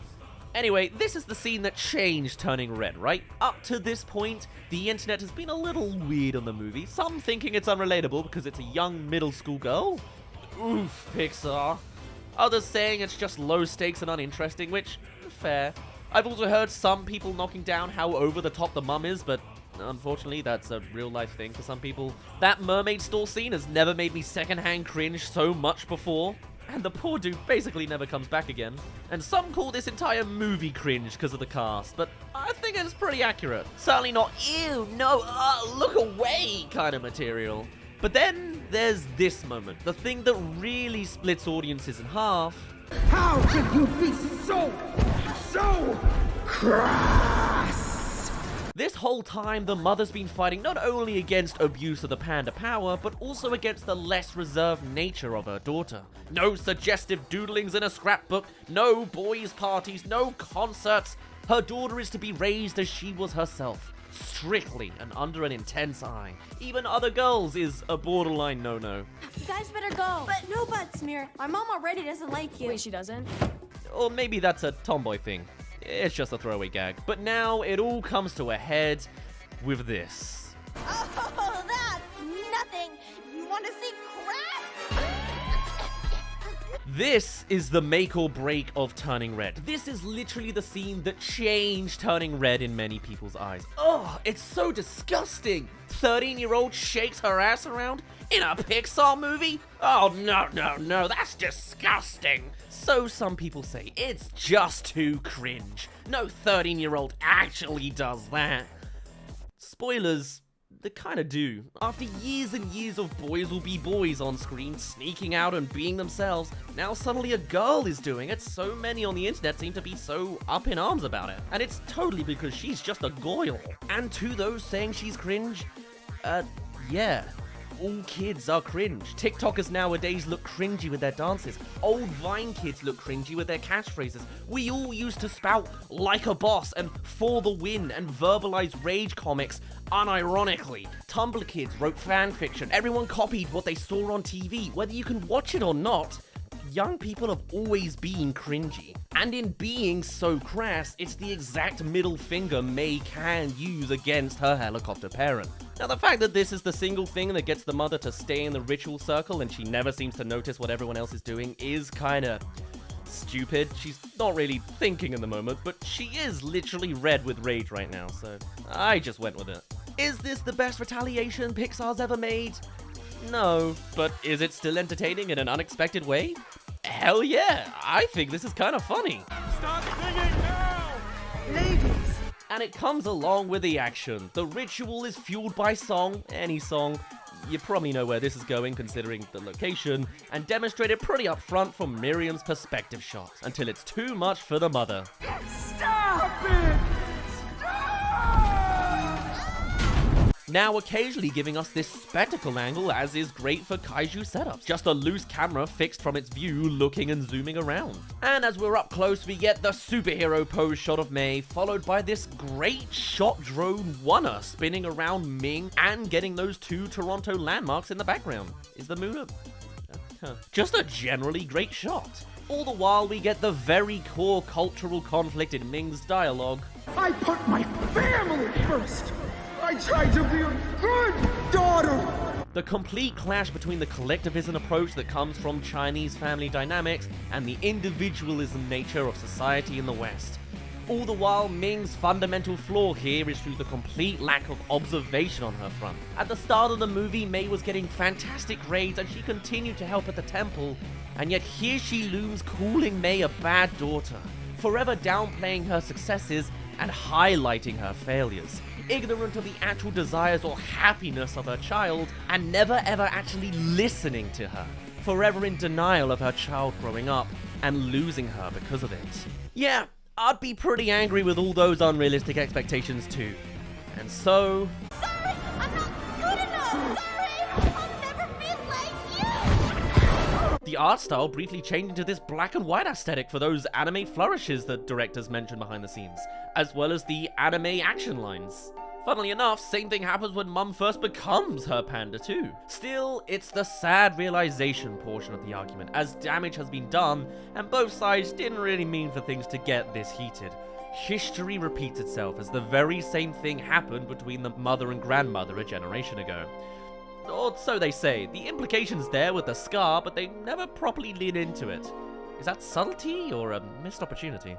The mum is passed out of the circle as they're running out of blood moon time, and for the first time, the grandmother recognizes the two are going down the same bad ending she had. The younger one hurt the mentor, and they forever become more distant on the other side of these changes. But it's time to break the cycle. Sunny, give me strength. It's a family revelation, though. Why are the other pandas bigger than May's? I get that Ming is just extra destructive and big. But they would have all been teenagers when they turned. Did the pandas age over the decades while sealed, or would 15-year-old May's panda just be gianter than a 13-year-old one? Whatever. I like how the scar remains on the grandmother panda. Wonder if the scar happened in panda form instead. We'll never know.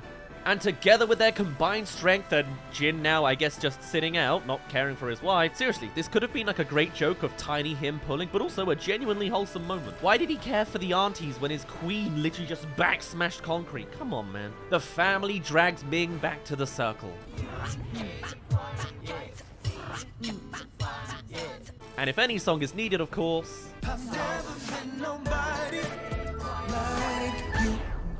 Also, great little detail how the old school Cantonese singing complements great with the modern 2002 boy band sound font. The perfect mixing of both working together for a shared goal. Man, maybe I'd go to concerts if songs had action sequences where singing is the answer. Very cheesy, but we have the CG projectors to do that these days, right? And of course, it all leads to...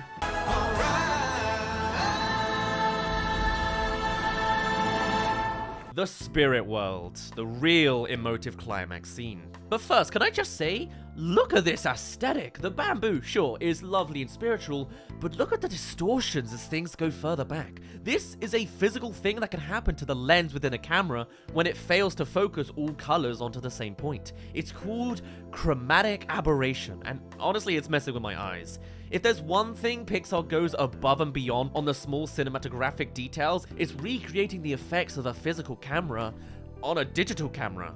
This is a forced, intentional effect, making the bamboo shoot seem ethereal, practically transparent, and very spiritual in nature. It's just a brilliant use of camera technique. And as May searches the spirit forest, she finds another teen crying.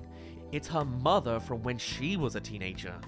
Whoa, now we're getting into the good territory. I'm sorry. It's all my fault. Taken back to her youth when she too was going through her transitional time. This is a great premise to found your heart-to-heart, not as mother and daughter, but as equally unsure girls, opening the parallels to making them essentially the same. going through history as it repeats itself. You think she's apologizing to May, but she's actually talking about her mother, referencing the scar over her eyes. I'm just so sick of being perfect. I'm never gonna be good enough for her. It's the exact same toils May's been going through. But it isn't true. And May, having now accepted herself, can now assist with her mum on her internal conflicts. And maybe together they can address their own personal disagreements. Come on. Or I guess they can just walk off. That's fine, still a cool concept. What follows next is that classic shot of a simple line of sight disruption being the cue to transition up. And Ming ages up, first to young adult and then to the full scene missing here. I don't know, I feel maybe more than like 2 lines each could have been appropriate, since this isn't a heart-to-heart for May and Ming. It's healing the emotional damage between the mother and grandmother, which is also good. But can we not have both? And so May brings Ming back to the rest of the group. They're not aged down, they're not internally damaged, but a change has been made. After seeing the bad ending spiral from her daughter and granddaughter and how distant they may soon become, she can help heal at least a little of the wounds of the past. A little hug and validation is all a vulnerable child needs sometimes. You don't have to apologize. I'm your mother. All the while, she's already accepting of her granddaughter to allow her to take the next steps in keeping the panda. Why?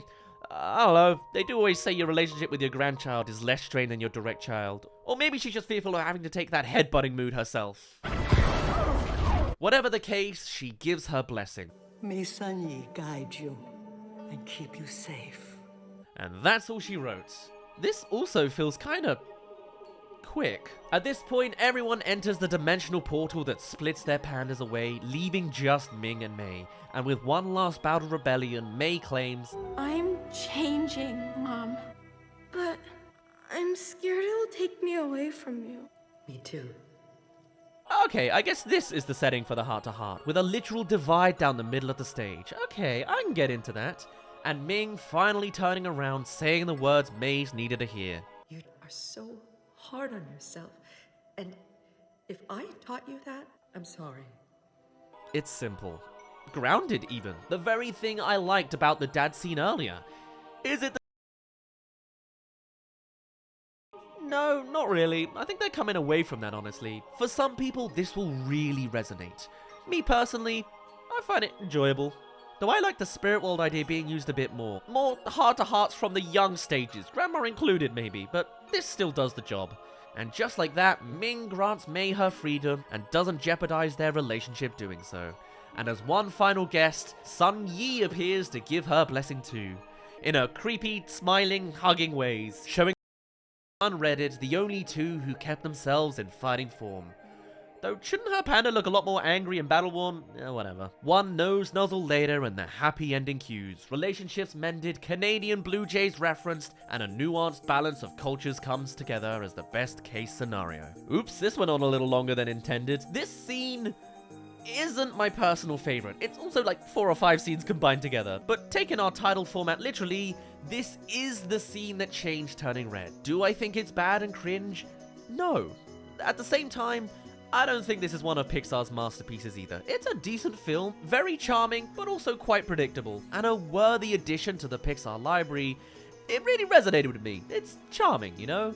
While not necessarily part of a boundary-breaking movie, I think this is an example of a real hidden gem snuck into an animated movie, and though you've heard my thoughts on this scene aplenty, I do wonder if others feel the same about the potential that was here. It sparks an imagination of mine, and I think places it somewhat amongst some of Pixar's greatest scenes. But today, we'll be placing it modestly low at the number 8 slot. Oh, to wonder what could have been.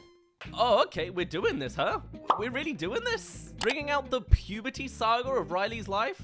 Well, color me surprised. Back in 2015, we were blessed by Pixar's latest invention of what if blank had feelings with what if feelings had feelings. And when I finally got around to watching this movie in like 2017, I didn't like like it. I'm not sure I could entirely tell you why. Maybe it was the sort of uncomfortable and depressing nature of Riley's IRL goings-ons that didn't really play off as satisfyingly as I wanted to. Maybe it's because I wanted to see more screen time from more than just the two most basic emotions. Or maybe I just let some of the nuances of the movie go over my head. I don't think I can entirely put it into words. But after giving it plenty of time, and certainly seeing the critical acclaim it's received from everyone else, I'm starting to see a lot of why people love the original Inside Out. I mean, I too always enjoy my abstract concepts idealized into a mind palace, or the simple pun of the train of thought. But having learned the leaps it had helped achieve in ways of real children being able to express themselves and communicate with the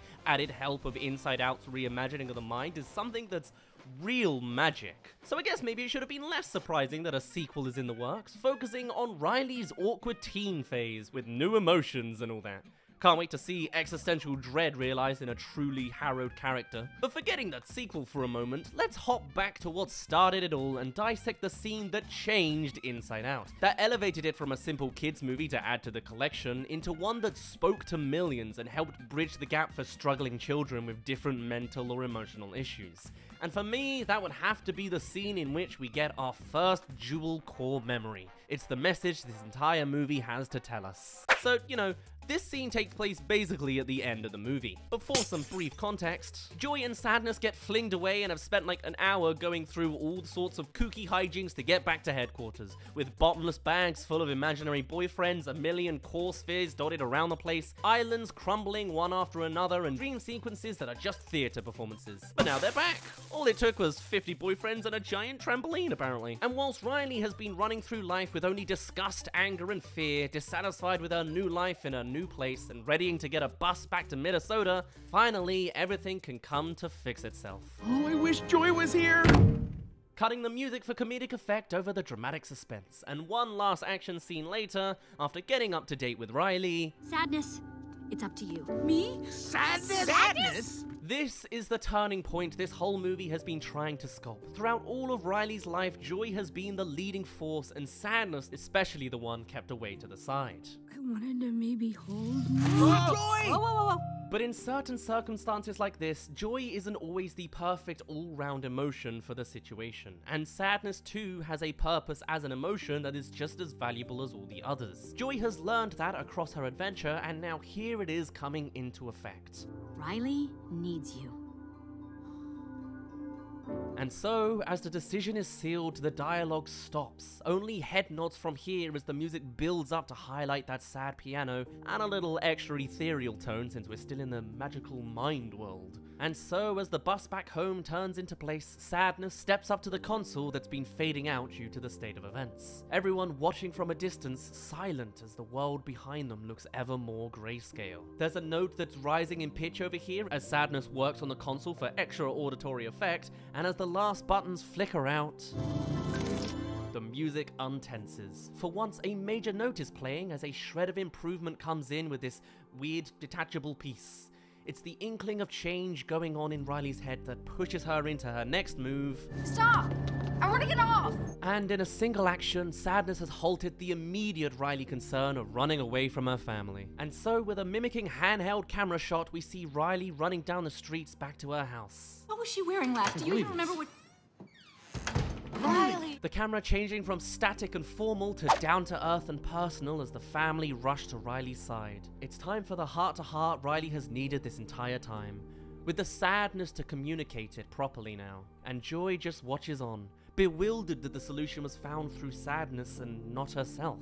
It's not an expression of envy, but disbelief. They are a team now, not rivals. So she follows up, gifting Sadness with a collection of core memories, the very collection she'd been holding dear all movie. The ones which Sadness wasn't even allowed to touch beforehand because of her influence on them, turning them bizarrely, irreversibly blue. Don't touch, remember? Unaware that it was precisely what Riley needed in the moment. But now she sees it's her time. No words, just glances. They both know what this will do and accept it silently. Only the gentle soundtrack fills the audio. And the actual revelation that brought Joy to this conclusion was covered so simply with a single memory from earlier in the movie. At the deepest, darkest part of the journey, Joy was left stranded in the memory dump. And in mourning the despair on the turn of events, as well as onlooking all the memories that are soon to vanish from existence, Joy comes across one memory of Joy. It's a memory of Riley's hockey team holding her up and cheering. But then, as Joy wipes away the tear, we see it wasn't always a joyous memory, and reversing it backwards reveals another side of the story. One where Riley is sat sad atop the tree beforehand. Riley missed the winning shot. She felt awful. And in this magical moment, Joy was able to recognize how sadness was needed here. I came to help because of sadness. Recontextualizing a single moment and showing the first example of one emotion leading into another, like a team. It's a reveal that comes so naturally and yet gets across its point so perfectly. And it's what drives Joy into her final actions in the film. We have to get back up there. And so, back to present day, sadness takes the memories and with it turns joyous thoughts into sadness. All memories can be reinterpreted through a different lens, and the happy memories of time in the past town can make for sadness in this new one. Exactly the worries that Riley has in her new place. Each now with slow motion and sad music to make you realize how events can be seen. And so sadness activates the whole console into blue, and Riley can finally cry. The one thing that can make you feel the most better in a bad situation, literally exerting all of your emotions in the most detoxifying way. I want to go home. Please don't be mad. And there is the IRL miscommunication. In Riley refusing to accept sadness as the correct emotional response, she only caused herself more issues as she tried to force herself to be happy in fear of her parents' anger. When really... You know what?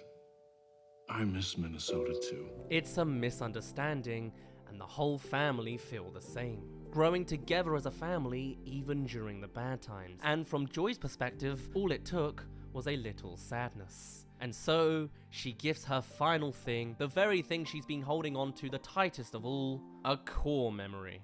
One of those events that shapes your entire personality and brews a new concept island into reality. Or mind palace reality anyway. If there was anything the Joy from the start of the movie would never do, it's gift a core memory to sadness just for her to taint it in blue.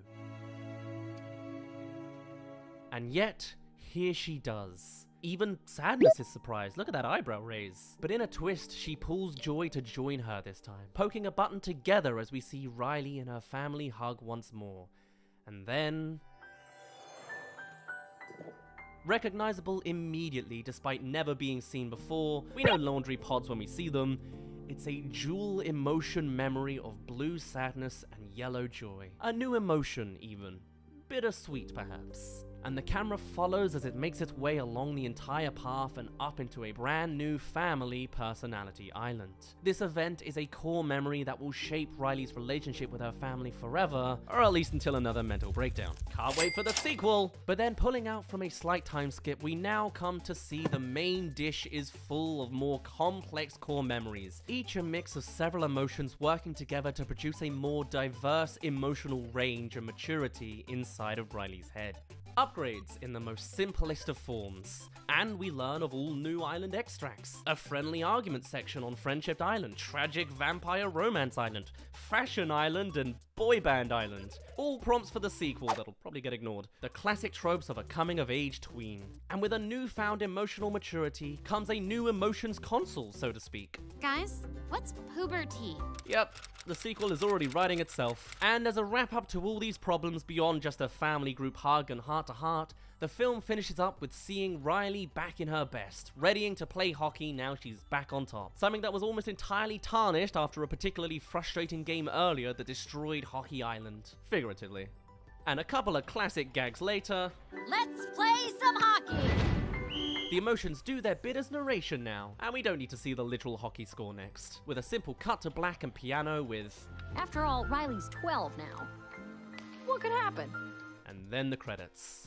I think running through it again, I worked out what it was that didn't quite hit me in the same way, and that's in the physical actions of the characters. The example here is how Sadness doesn't actually do much to solve everything at the console at the end of it all. There is a single thing left lit up, and she twists it a little. It's not like a difficult vice to get over. There isn't a period of thinking it through as if it's a puzzle to sort out, because technically that's how this is meant to work to these emotions, but we don't see any of that. We don't see Sadness thinking which combination of buttons to press next. She just does immediately, seemingly having worked it out herself in an instant. The highlights in the moments are of the outcome and the subtle glances at each other, not in the physical motions of the characters, and I think for that reason, I didn't feel hit quite as hard in the moment the first time around. Same for, and maybe I'm digging myself my own grave here, same for Bing Bong's death scene. The rocket ship abandonment idea is fine, a little cliche, but hey, it's a kid's movie, so it's someone's first exposure to this plot point. But the part that loses it for me is that they show several failed attempts first, again and again, to the point where it's not a surprising moment when Bing Bong hops out. Instead, just a grudgingly long build-up to it that you can predict a mile away. Maybe if it focused on how close the rocket physically got each time, rather than being clearly not enough each time, or just show the event once so it sort of happens fast and unexpectedly. Still, a great scene and concept. It's the part most people seem to remember most afterwards, but that first time watching, I can see why I was more hesitant than everyone else. That being said, overall, this is a fantastic film, and the solution to this film's problem were shown eloquently simply here. Introducing the concept of a multi-emotional memory to bring in more nuance like bittersweetness, perhaps nostalgia, betrayal, thrill, embarrassment, guilt, remorse, boredom, awkwardness, and sonder as other potential emotional mixes now. Sonder, by the way, is the feeling of realization that everyone else has their own complex life. Doubt it'll appear in the sequel, but that was a fun trivia thing to find out. And this movie had a real, genuine effect on the conversation of mental health and emotional communication with children from all sorts of backgrounds, which is immensely integral to helping the more vulnerable. And it all started from the simple lesson that sadness is good, if not necessary, for everybody. Once again, I think this scene was par for the course of Pixar emotional downbeats, and clearly it resonates with many. I may not have been too ecstatic about the ending of this first movie and have all the more thoughts about its recent sequel, but this is still a brilliant moment by itself for its events and what it stands for. Somehow both relatable and so very spiritual too, Pixar's Inside Out scene makes it to the 6th slot on our list, but enough middle ground highlights, let's hear from another greatest of all time.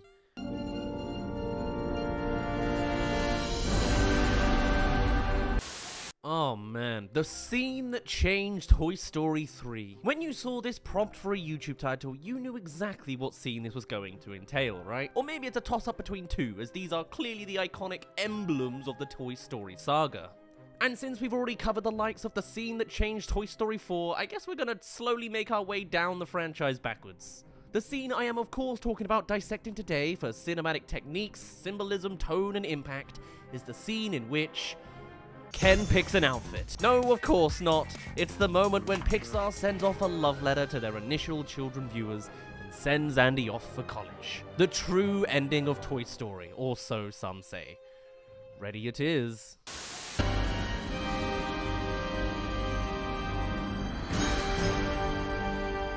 The entire story of Toy Story 3 has been leading up to this very conclusion, with the modern-day toys losing faith in Andy's love for them as he has so clearly outgrown all of them. Relegated to just a crate in the room, or worse, the attic, these toys now have no place as the world has moved on.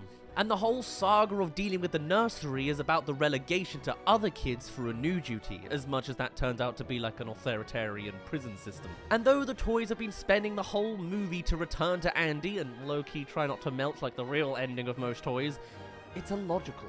And the act of moving on to a new task is exactly what Toy Story 3 is getting our characters used to, as well as the audience. Until we reach the start of our finale, just like the car in Toy Story 1, the bedroom in Toy Story 2, and later the car again in Toy Story 4, our characters jump into their box ready to be rediscovered. Never lost in the eyes of their humans. Some for the attic and Woody for college. The ending they initially wanted. But then Woody looks out of that traumatizing little box hole. I wish I could always be with you. You will be, Mom. And that's exactly the conflict of the movie. words reflecting the very thoughts and feelings of the toys as well. But Andy feels secure that they will be with him always because their experiences together have shaped him.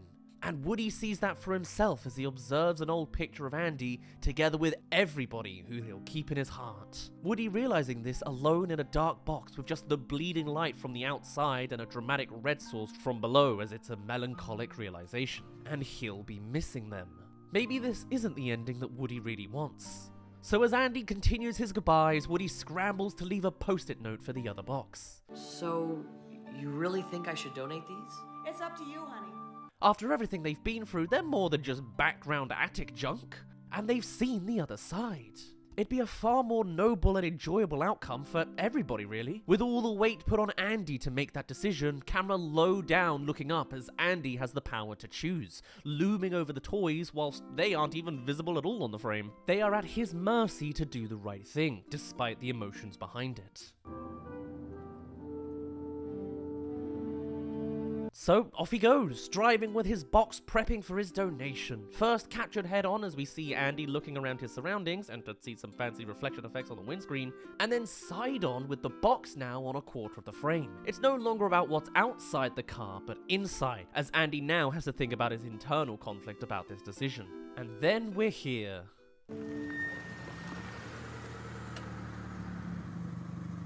Starting at the tyres before moving up to the window. This is a pretty standard presentation of a car arrival, usually coming with a suspense of who's in the car, but instead, we're doing it the other way around with where have we landed?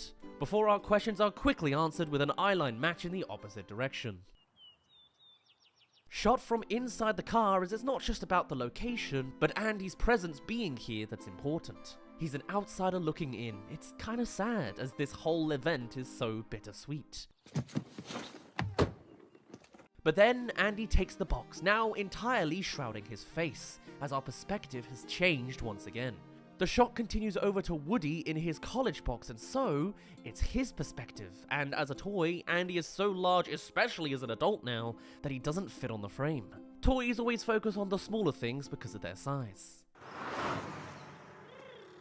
Here's even a POV from Woody watching the events from his box. The events themselves aren't actually all that interesting, but by implementing so many different styles of shots with symbolic and perspective weight to them, it emboldens the moment due to the emotion it evokes from all of this unique focus. Not to mention, it gives us time to process the fact that this is really happening. We're going to say goodbye to our toys, and everyone is coming to terms with that. But it's the final moments of somber as we're kicked into the action at the front gate.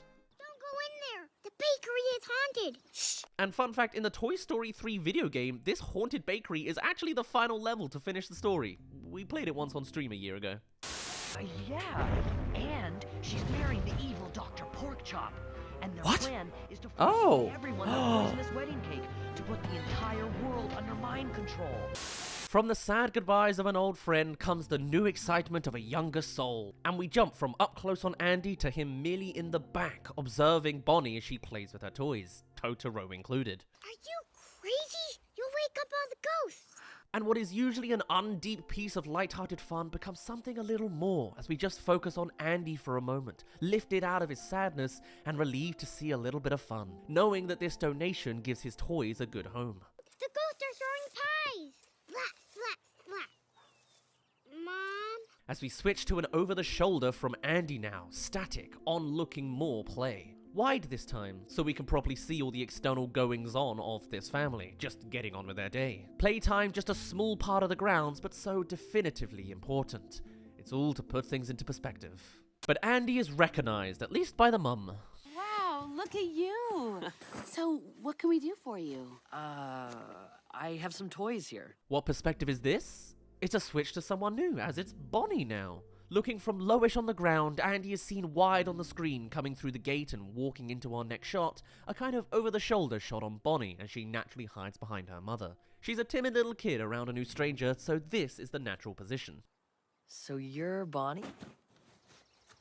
I'm Andy. But now, after a couple extra beats, Andy squats down onto Bonnie's level, less so looking like some ominous figure. It's a great technique to making small children feel safe, as you're coming off more as their equal than their superior. Someone told me you're really good with toys. Of course, she's still gonna be shy about it. Camera neutral to her head, but of course obscured by those legs. And from a thematic sense, this interaction is meant to be the bridge between Pixar's original audience and their new modern day one. Well, modern day in 2010. Bonnie is the new age audience and Andy is passing the baton.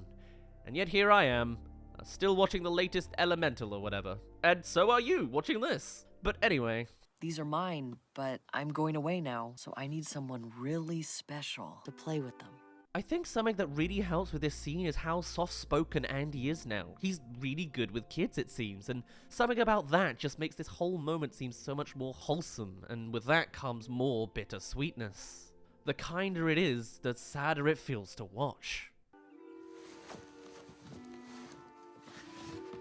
But as Bonnie continues to act shy, Andy moves into action, as we switch to a wide side angle presenting everything in the scene, minus Mum's head. As Andy is now even more on Bonnie's level, showing with actions rather than words, and with a zoom in on Andy, we now have... This is Jessie, the roughest, toughest cowgirl in the whole West. Her best pal, Bullseye. Yeehaw! On the surface, it is just an introduction, but why are we hearing this? We know who Jessie is, we've been with her for 2 whole movies now. Surely this is wasted dialogue. But no, it's not a waste. This is an important moment because Andy is playing with them again. This is their very last playtime with their kid. And he remembers them. It's like he never forgot. And with a reassuring stroke from her mother, Bonnie is slowly coming out of her shell, stepping forward to join now that Andy has established himself as a friend.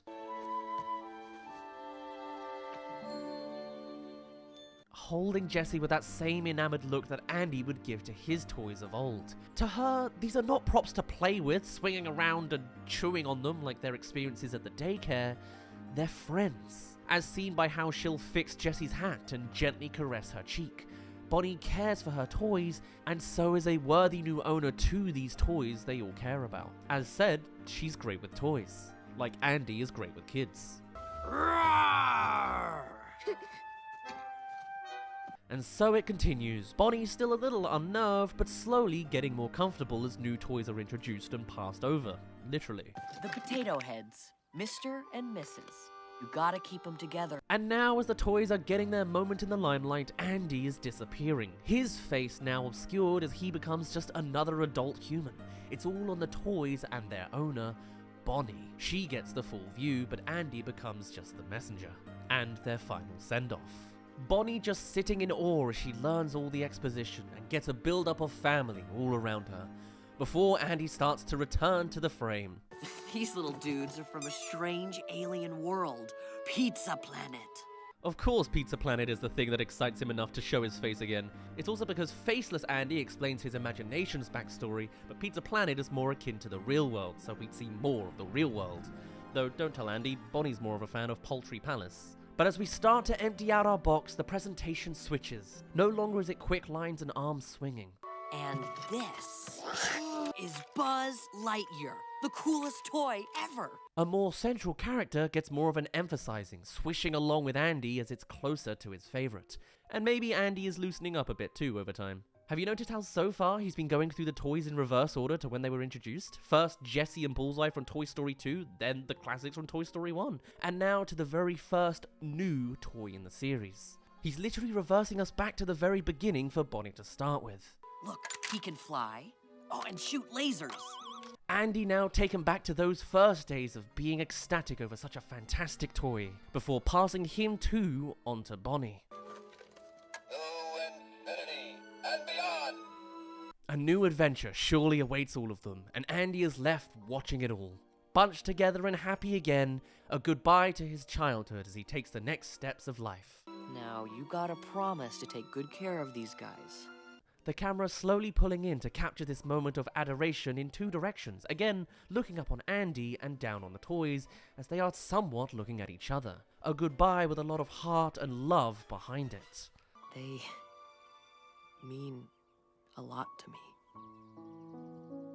And it's kind of tragic how little the toys can communicate back, but I think that's part of the Toy Story emotive magic. You can only assume what they're feeling in this static status, so you fill in the gaps. far better than anything they could physically transmit, only adding to the somberness more as you project those ideas onto these unmoving faces. And then Bonnie comes to look into the box herself, curious for any more, as she naturally would be. And with us never looking into the box directly, we can be surprised with the reveal of... My cowboy! Switching up entirely from the side angle, we now close up and close the gap between the subjects. Over the shouldering on Bonnie to see Andy taken aback as he looks into the box. POV of seeing Woody down at the bottom there. There's been no indication of him being there. The last shot we saw addressing Woody was that frame within a frame from within the college box, meaning he would have had to physically run out and jump into this box unnoticed to end up here. It's something the toys have always been doing when humans weren't looking, but this is the first time they've done it to us, the audience, before. And you know it always comes with a motive. Woody himself having made the decision to join his gang with Bonnie going forwards. And all of these ideas projected onto a single shot of a ragdolled little man. Oh, so good. I just wonder whether he jumped in while the box was still occupied or only did so after Buzz was removed. Do you think the other toys knew he had hopped in and were emoting on the side of the scene? I like to think this is news to everybody. Woody? What's he doing in there? But it's Andy's most treasured toy, still handled with such delicate care and given this unique shot here, with Andy engorged with the sun behind him. Confused, but it's the most valuable glance out of the entire collection. There's a snake in my boot. What? Somebody's poisoned the water hole! Huh, Bonnie must be mistaken. But no, in adding to the intensity of this sudden reveal, Bonnie already knows this toy, with Woody already being intermixed here thanks to the events of the film. Only he is recognized as only he escaped, and since Bonnie already has a connection to this toy, the act of being moved on has already begun, whether Andy is ready or not.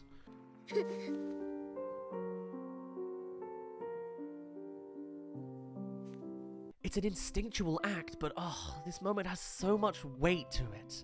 With everything happening so fast, it's clear that Andy needs a sec to properly process this. This is his most idolized toy, the one that shaped his entire childhood.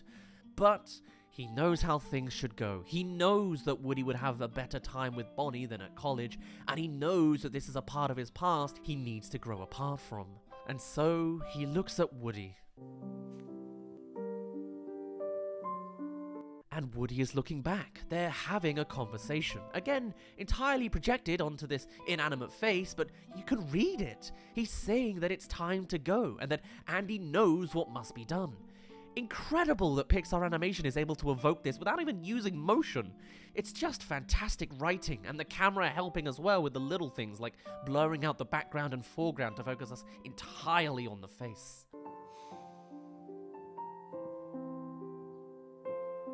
And Andy really soaks it in for a moment, needing all the time he can get, coming to acceptance, but needing just this little pause first. Now, Woody, he's been my pal for as long as I can remember. No longer is Andy talking to Bonnie over the backstories, he's talking to Woody and to himself. This is a moment entirely for them. It's him saying goodbye with a few parting words, and Woody is taking it in as shown by more shots of just his face looking up at his prior owner. But the thing that makes Woody special is he'll never give up on you. Ever. And unknowing to Andy, this description captures Woody to a T, powering through no matter the circumstances with an unbeatable determination for loyalty. It's a compliment of love for his greatest friend. And the shots of the two boys only getting closer and closer as their connection grows in this send-off, enriched with more of that warm and comforting glow from the sun. He'll be there for you, no matter what.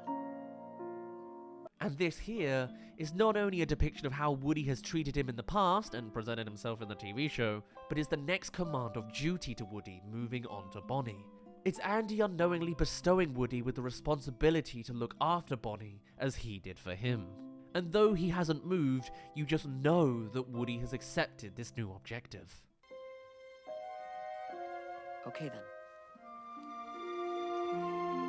And with a gentle nod of acceptance, Andy finally passes Woody onwards. Careful hands to careful hands.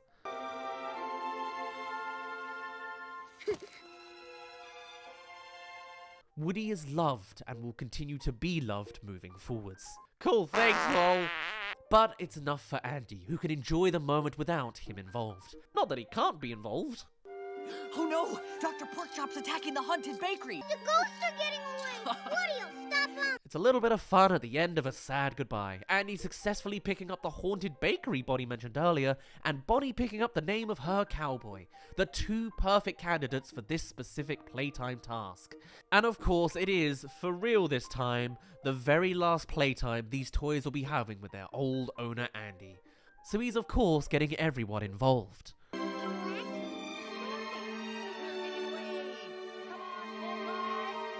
We don't need to see the intricacies of the entire imaginary plot, nor do we need it dramatized like the start of the film. Just some cross dissolves spread amongst the moments to see everyone's been used and had their moment in the setting sun.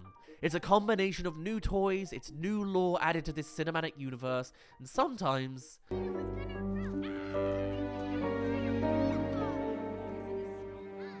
the camera's not even looking at the subject of playtime, but the discarded toys to the side as the two run in the background, ready for us to project more emotions to inanimate objects. Every Toy Story fan's favorite thing. You can almost picture Slinky saying, "It's nice to have some playtime again." You said it. Yeah, it's alright.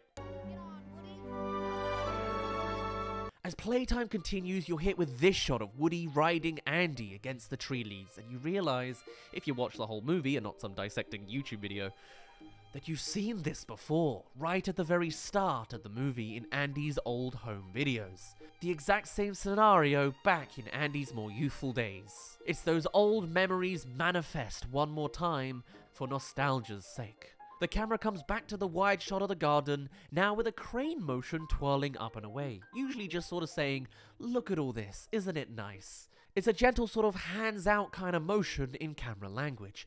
Toys now sprawled everywhere, and Andy too, as the family continue their work in the garden. Their new daily routine upgraded with a few extra family members on the side.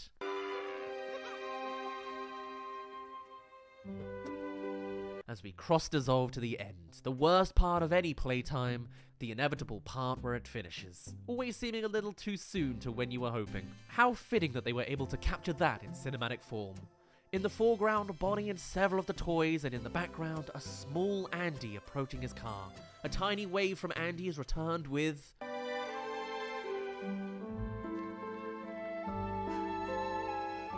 a wave from Bonnie, and unknowingly impactful, a wave from Woody as well. Close up on the toys, symbolically with the first two toys to kick off our entire toy story. And clearly, it hits Andy in a way he wasn't expecting. He is literally saying goodbye to his toys, and it's just a part of growing up.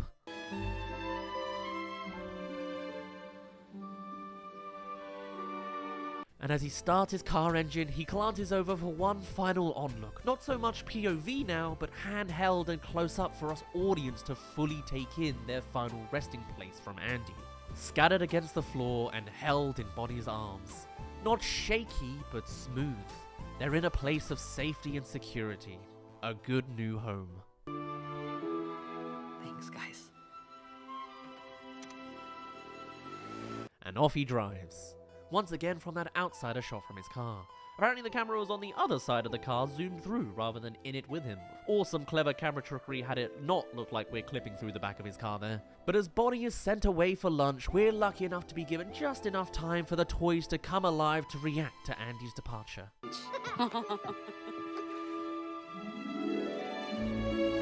The street design tactically organized so Bonnie lives at the direct end of the road so we can get this shot of the car heading directly away.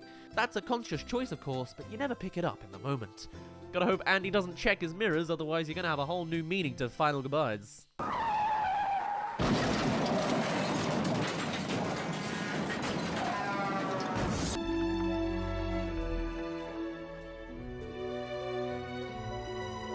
They all awaken to look in Andy's direction, Woody given the biggest limelight as we come to an over-the-shoulder of him, blurred to follow that tiny car growing more and more distant from us. So long, partner. It's a sad final line to an eternal friendship, but in looping us to the very start, he's comforted by the very friend who kicked off this entire tale. Woody is amongst his people, and Andy will soon be amongst his. though he might have a few rocky relationships to get through first. Freshers has always been a bit of a train wreck. But as the camera pulls away and lifts up, the next step in their life begins.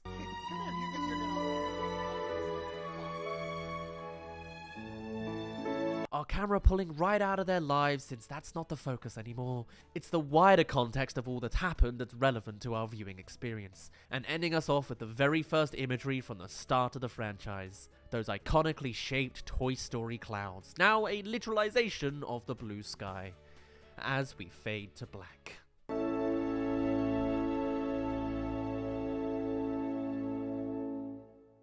That was the scene that changed Toy Story 3, the most iconic scene of the entire franchise, as it moved us on from our childhood owner Woody and onto the next generation.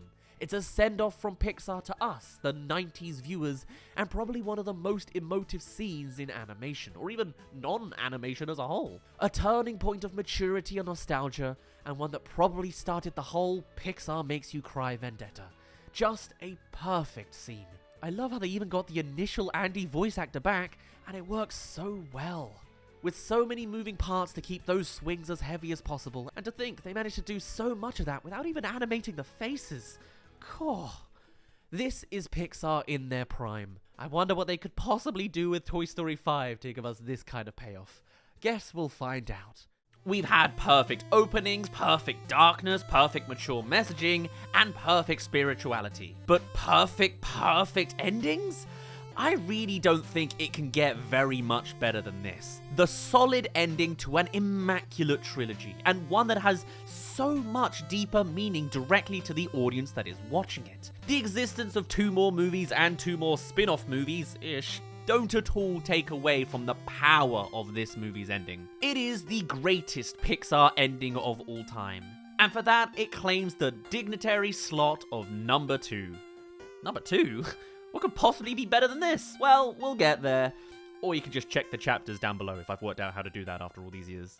The scene that changed Pixar's Coco. It's the moment we learn of Ernesto de la Cruz's secret. This movie is very dear to my heart as it makes for a great first date movie, if you forget that it's all about dead people. And that's still hanging on now. All it takes is a simple, "that's a fire hazard," to really cement a memory. And that's actually what I said in cinemas. But nevertheless, let's look at what this scene does to emphasize, impact, and change Pixar's Coco. Up to this point, our protagonist Miguel has been whisked into the land of the dead, hunting for his long-lost great-great-grandpa Ernesto de la Cruz, bumping into this guy Hector and having some hijinks along the way. But now he's been noticed. I have a great-great-grandson! And so Ernesto has been showing Miguel what death is like up at the top. And now it's time for a blessing to be given to Miguel so he can finally return home. Or else the kid'll vanish entirely. Miguel, you must come to the show. And De La Cruz is motivated to continue the showcase, an opportunity to share to the world the existence of his descendants he never knew he had. Unfortunately, this perfect scenario is one that Miguel can't follow through on for logistics' sake. I have to get home before sunrise. Oi. Now, I certainly can't tell you precisely what animation techniques were used here to reveal Miguel's skeleton, but it's a fantastically new display of a character model I don't think we've ever seen in movies before. Pixar very often pushing the boundaries of what characters can look like with advancing technology, and now we have somewhat transparent skin. As the camera spins around from a low angle up to Ernesto observing and high on Miguel as he covers up his spine, and sticking to him as we're more affiliated with him, unsure of Ernesto's next move as he dashes off screen. In reality, Ernesto is setting up to achieve Miguel's desires and beginning the steps to allow his exit from the land of the dead. It has been an honor. The camera curiously keeping far back from Ernesto, as if we are Miguel, watching in place as he goes to these flowers. It could simply be to keep up the mystery, as Miguel, and so we, don't really know what to expect or how to act. But it also plants the seeds of a bit of distrust in Ernesto, as something feels off about the shot. Why are we seeing the back of him? Why didn't he say where he was going? Why is he plucking just some random petal off of a stairway post? Couldn't it be from a more glorious piece of decor somewhere? Plus, the guy's not really in the light either. It all just perturbs the audience, at least subliminally, the first time through. I hope you die very soon. just adding a little more unease considering how off the subtext feels, but it is just a joke, a quip from the writer's room given all the context. Though interestingly again, when we see Miguel, it's an over-the-shoulder shot, up close and personal to see Miguel's expressions, but Ernesto? Distant again, in more of a two-shot, not another over-the-shoulder shot. And maybe it's because, as a character, he too has much less of a personal connection to Miguel. They've only just met. It's a little awkward, and he's never really shown himself to be a family man before. I give you my blessing. We had a deal, chamaco! Chamaco means kid, by the way. But the conflict has now arrived. Remember Hector from the summary? He's kind of been left in the dust recently, but now he's caught up to Miguel, wanting one thing after all he's done for the kid in this afterworld. You said you'd take back my photo. You promised, Miguel. And keeping it interesting with a quick change that would make theater kids jealous. He told me he knew you. Hector? And now we get that over-the-shoulder shot as Miguel seeks Ernesto for safety against an agitated Hector. And I love the squinting realization Ernesto has recognizing Hector. It's an old friendship with Miguel out of the picture, so he's barely in the frame now that we're touching this topic. But as Hector ignores Ernesto to beg to the child, camera lingering low, Ernesto commandeers the scene, bringing us up to him again as he observes the photo himself, before Hector lashes out with old drama. Whose fault is that? Hector, please. Those were my songs you took. Keeping it secret this entire movie, Hector drops this truth bomb on us all, angrily pushing forward against the frame, yet still smaller and powerless compared to Ernesto's natural height and success. And he's got a perfect defense. I only sang your songs because I wanted to keep a part of you alive. The alibi he likely had planned after all these years. Miguel now so irrelevant, he's not in the frame at all. But right now, this isn't Hector's main concern, and he's happy to avoid it and not pick a fight. Miguel can put my photo up, Hector, and I can cross over the bridge. This point doesn't linger very long, but Ernesto is already being dismissive here. He doesn't want to give Hector access, perhaps already trying to close off any inkling of his secret coming out. He avoids eye contact, he moves out of frame behind Hector, and at this wide shot, as Hector's voice cracks, he just steps away looking at the photo. We don't stick on this reaction very long, as the conversation quickly tails away to the real conflict. Remember the night I left? That was a long time ago. It's the source of Ernesto's true crime, so he immediately wants to dart away, unsuccessfully. And you told me you would move heaven and earth for your amigo. Like in the movie? As much as Miguel has been an afterthought in this drama and barely present in the composition, it's time to turn this around as he is the spanner in the works of all this, stepping forward and closer to the camera as he speaks up with his revelation to add more to the plot. He's seen this very scenario already in one of Ernesto de la Cruz's movies. I'd say it's a very naive choice to make a movie based off of a real murder you did, but he produced this while he was alive, so he probably thought this would never turn around on him from Hector somehow seeing it. I would move heaven and earth for you, mi amigo. Maybe it's a bit naive to have this movie still playing in your mansion, and especially timing it to be on right now, but hey, that's just storytelling. And Hector is left just standing stunned as we look down on him. Miguel walking into the frame to add some more information. But in the movie, Don Hidalgo poisons the drink. Meanwhile, this whole time, Ernesto, like a theater performer it seems, is left just standing in place looking at the photo, freezing up as it spirals out of his control, or just for dramatic effect. So, in reaction to all this news, jolting at the reveal of poison in the movie too, Hector steps forward as the camera follows his focus, blurring away Miguel as we come back to the conflict of the adults in the room. Ernesto, the night I left. Beautiful, a match cut, a movement mimicked between shots and between scenes, now engulfed in sepia like any good flashback should be. We see a young, living Hector moving silently as dead Hector narrates. I got homesick, and I packed up my songs. Ooh, and the closing of the book is in sync with the delivery of songs, a punchy end-off for Hector quitting his career. You want to give up now when we're this close to reaching our dream? And now with enough transition, the sepia scene itself can talk. Also, I love the blurred vignette around the edges of the frames, bringing more of that feel for a distant, kind of dreamy effect of a distant memory. I can't do this without your songs, Hector. And this is the most dynamic shot of the flashback. So much more energy and desperation in it compared to any shots of that self-confident Hector, and very emblematic of what Ernesto will do later. And so, we know how the plot is to go. Let's see it. I'm sending you off with a toast. The soundtrack now changes to a gentle, romantic guitar as a reflection of Ernesto's innocent gesture at face value. The next shot's now mimicking the shot list of the movie to a T, apart from the realization of the poison this time. And so, down the street a little later, we see it. But I felt a pain in my stomach. Perhaps it was that chorizo, my friend. Interesting that we don't see Ernesto's face for the first few seconds of this. Perhaps he needs a moment to get into character to perform his sympathetic face, as I imagine he isn't shocked. Perhaps even delighted at first response. And we switch up from a close-up low angle to highlight the intensity of the poison to a wide-out high angle. We don't really want to be close up for the moment of death. This isn't Monster House. Or something I drank. I woke up dead. And the end of the piece of sheet music is a final guitar note synced with a bell, the motif of death. It was Ernesto's big betrayal wrapped up in a single guitar sequence, from the start of a toast to the end of a life. And from the darkness we get a harsh cut back for extra dramatics. Plus it's probably the mimicry of going from life to darkness to afterlife too. Just very good storytelling all around. All this time, I thought it was just bad luck. And now the conflict has switched to Hector's personal revelations. Now Miguel and Ernesto are blurred as Hector searches within himself in the foreground. And in the past, more than just the border is blurred, the focus is miscentered onto the book as Ernesto grabs it, as if literally nothing else in this scene matters, as it doesn't to Dela Cruz. I never thought that you might have. That you... The shots aren't doing anything particular here, but it's our first glimmer foreshadowing the real version of Remember Me. Eagle-eyed viewers will spot the note, rubato, simply, tenderly on the page, certainly not the version Ernesto ends up playing, disregarding the entire tone and purpose of the song's origin. And then we're back again as Hector fails to finish his sentence. The flashback was in real time to Hector remembering. How could you? A natural response, and the shot of Miguel stepping back wasn't needed. It could have just turned from the same angle of Hector looking away, but no, we need to see how Hector is disregarding Miguel in the moment, as it's not his fight. Also, did you notice that punch? Could you? Getting a whole swing sound effect before being stopped. The fight has some hits in it, but it's not the focus of the action. Instead, it's mostly displayed out of focus or off screen as more of a scuffle. Security! Security!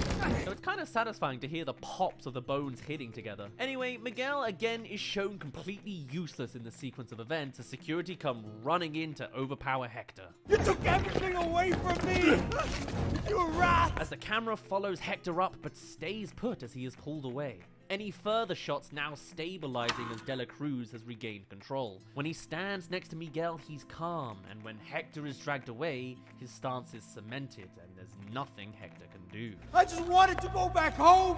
No! In fact, the camera's even pulling away, distancing Hector away from his goals even further. And now we're back where we started. It's just Ernesto and Miguel. But this interruption has changed the entire dynamic of the scene.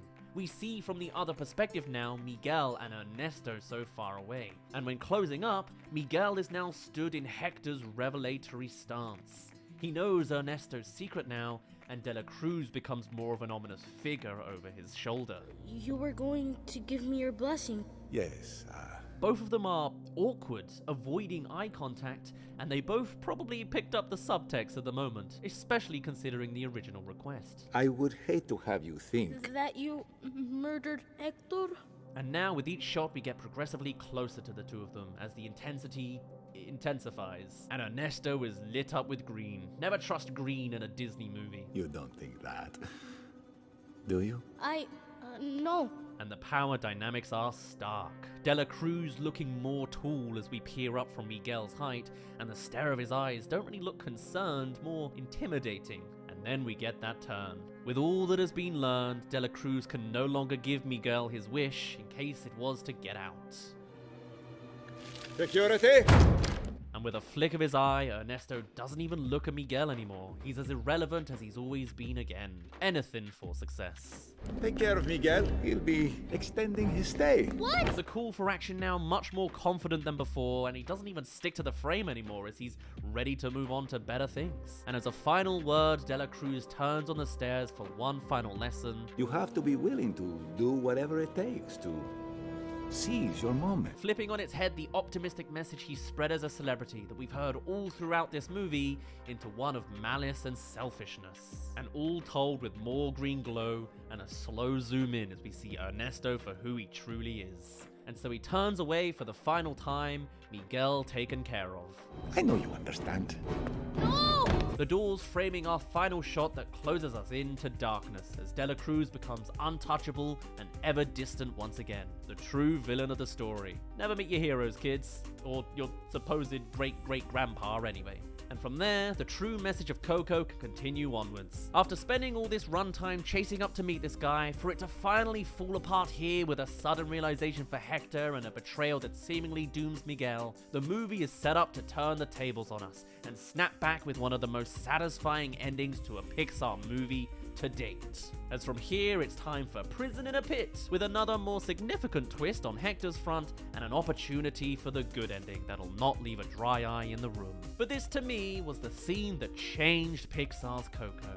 The Incredibles may be my personal favorite Pixar movie subjectively, but I think Coco is one of Pixar's contenders to #1 objectively. Or maybe that's just my personal biases for founding a 5-year relationship. Just don't decorate your rooms like this, kids. It is a serious fire hazard. Moving on from my favorite ending to my favorite movie, Coco is super solid all round, but this moment of a villain reveal, you know, it's just cool in a nutshell. Other highlights may have been the actual emotional beats towards the end of this movie, but it's still a character moment that still exceeds a lot of its competitors. Today, we'll be putting Pixar's Coco down to slot number 9.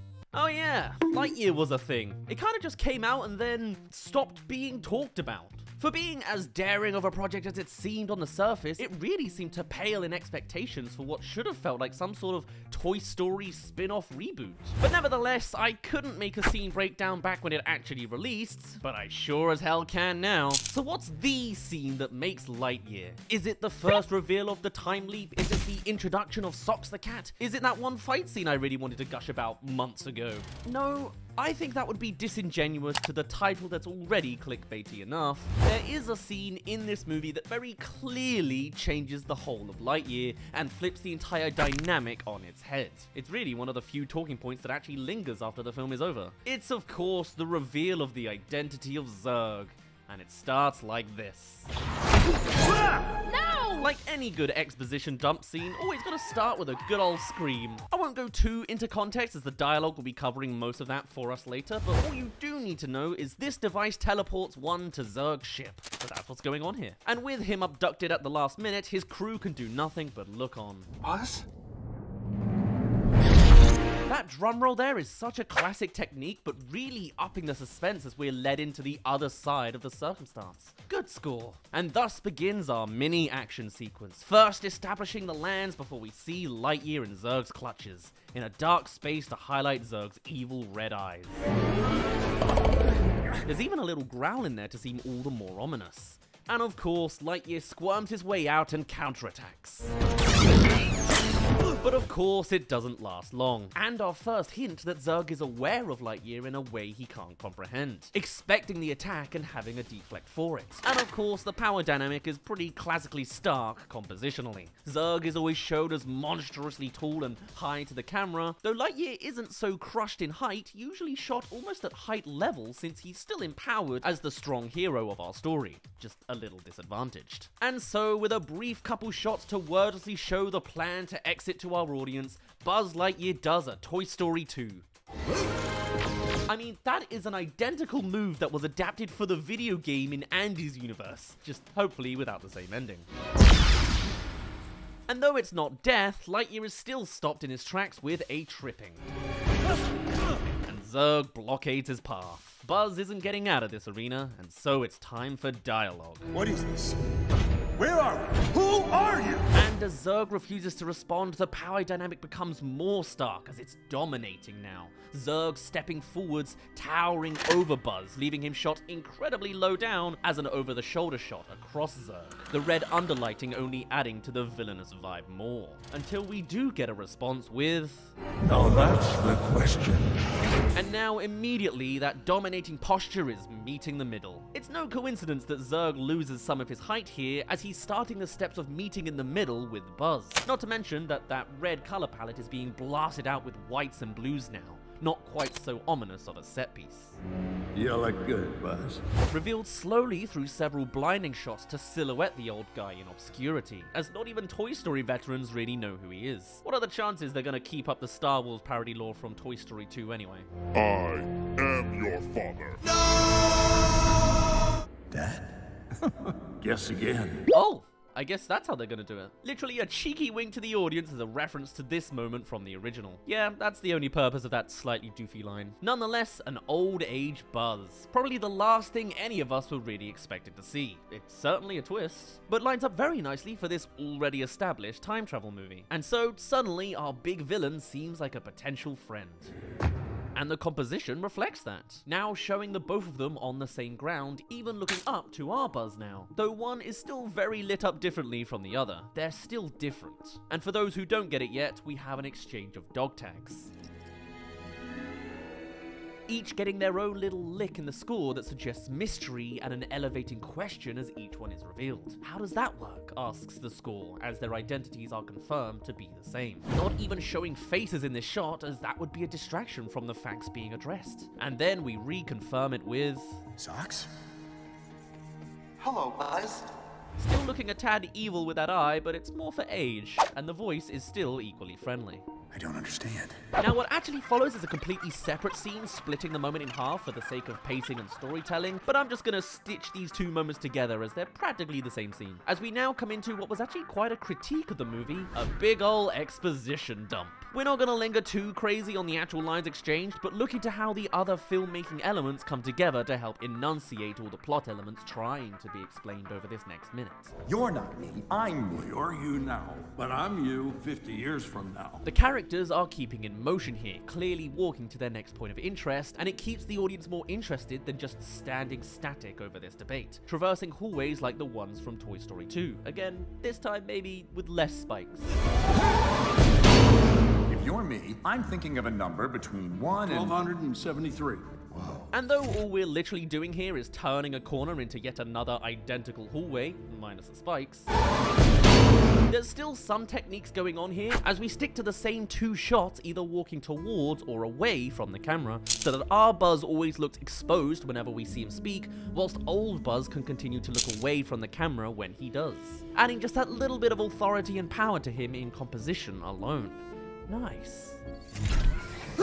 And a very classic bit here, obscuring this reveal so the audience can react to this information as quickly as Buzz does. A simple, family-friendly jump scare that you can even recognize isn't a threat from that missing calf it has. But here's some interesting information. Robots can't quite say Buzz, so around here I'm just Zurg. This is honestly a bit of a ham-fisted way to retcon the Zurg name, but hey, it's an attempt. Tactically missing out the Emperor part of his name there, I guess. But as old Buzz explains, our Buzz is out back eyeing up the thing before chasing up so he doesn't get left behind. Cute. Don't worry about it. None of this is gonna matter. And there's your cheeky, under-the-breath line of foreshadowing. None of this is gonna matter according to old Buzz, as his final plan will be to evaporate the entire timeline anyway. Buzz! Yes? You have to explain it all to him. And so, as we've had motion to keep us occupied and some eye candy to keep us going, only Socks here helps ground the situation by detouring us, and for the first time, old Buzz stops in his tracks and turns around. Perhaps quite thematic for his character in general to be so driven forward by his mission that he's stopped acknowledging the moments of the people around him. And even when he does, he's not that remorseful of getting ahead of himself. He thinks it's justified. It's just exciting. You're finally here. See, I reached hyperspeed too. And so it's flashback time, with shots we have seen before earlier in the movie with a new animated ending. No, that new commander was going to arrest me for stealing the XL-15. So what changed for the Buzz we experienced? Well, old Buzz arrived before he returned and had the base attacked so that they were trapped inside that bubble field that they were. Thus, the commander would never come out to arrest our Buzz in the first place. I saw some people getting hung up on how his time travel shenanigans made a difference, so there you are. I found a way to get them home, and they didn't even care. So I escaped. We had been seeing the home base getting more and more perturbed with Lightyear, although I liked the idea that they were accidentally becoming Zurg, what with the robotic suits they started wearing. Still, it all lines up seeing these characters interact differently with what we already know of them. Filled with technology you can't imagine, and that's when it dawned on me. Well, you can see outright, this is Zurg's ship. He didn't build it, he just found it. Same hallways and all. The lighting here also bumped up on the bloom, as this super future seems more like a a distant dream we can't properly perceive, before dissolving to white to make it all the more dreamy and abstract. If we can use this crystal to go forward in time, why not use it to go back? Something else the shots here do is add a very strong blurred vignette. You can't possibly understand this world, so you can't even see it in focus properly. Only the center of the frame, whatever Buzz is doing, can you recognize fully. And with one last beaming bloom, this time in rainbow colors for special effect, and stick in this same pose now for emotional effect as our Buzz comes to finally understand the situation. This is a new now that's never been lived. Wow, what a line. A new now that's never been lived. But now that we have the time travel logical sorted out, if you don't think too hard on it, I'll explain later. We can just continue the mission home. And none of this will have ever happened. It's a good plan. And so we reach our meeting point. After all these dynamics of height, direction, distractions, and blooms, now we finally see the two in a simple two-shot, both looking towards each other and both on equal grounds. Two Buzzes perfectly in sync for the first time. And so they move on, discussing the crystal being the next steps. This is as far back in time as I could get. Come on, help me configure the engine. Now in this new TARDIS arena, old Buzz is more lax, spinning around as he exposites in front of the path, giddy yet personal as his goals are finally within reach. Is this based on the turnip? Set it for reverse thrusters full. Maybe old Buzz is being mystique here, or maybe this is another red flag of a character trait as he doesn't acknowledge Buzz's question, just bulldozing forwards with what needs to be done next. Oh no, this is all, borrowed. As was hinted at during the flash forward, and it's the first step to undermining this aged character as he doesn't necessarily come from a place of knowledge, he's scheming and clearly making it up as he goes along. More room to debate his position and perspective. And a cool wide shot so we can highlight the work of some great Pixar 3D environment artists doing their thing. She'll get to be a space ranger again, Buzz. Yeah.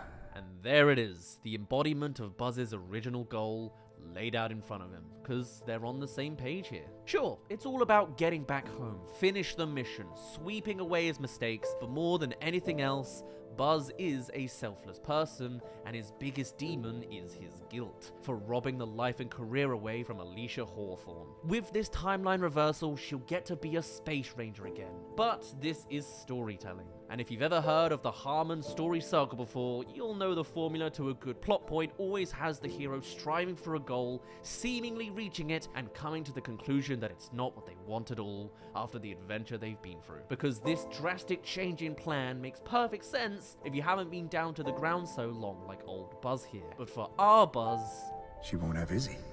Who's Izzy?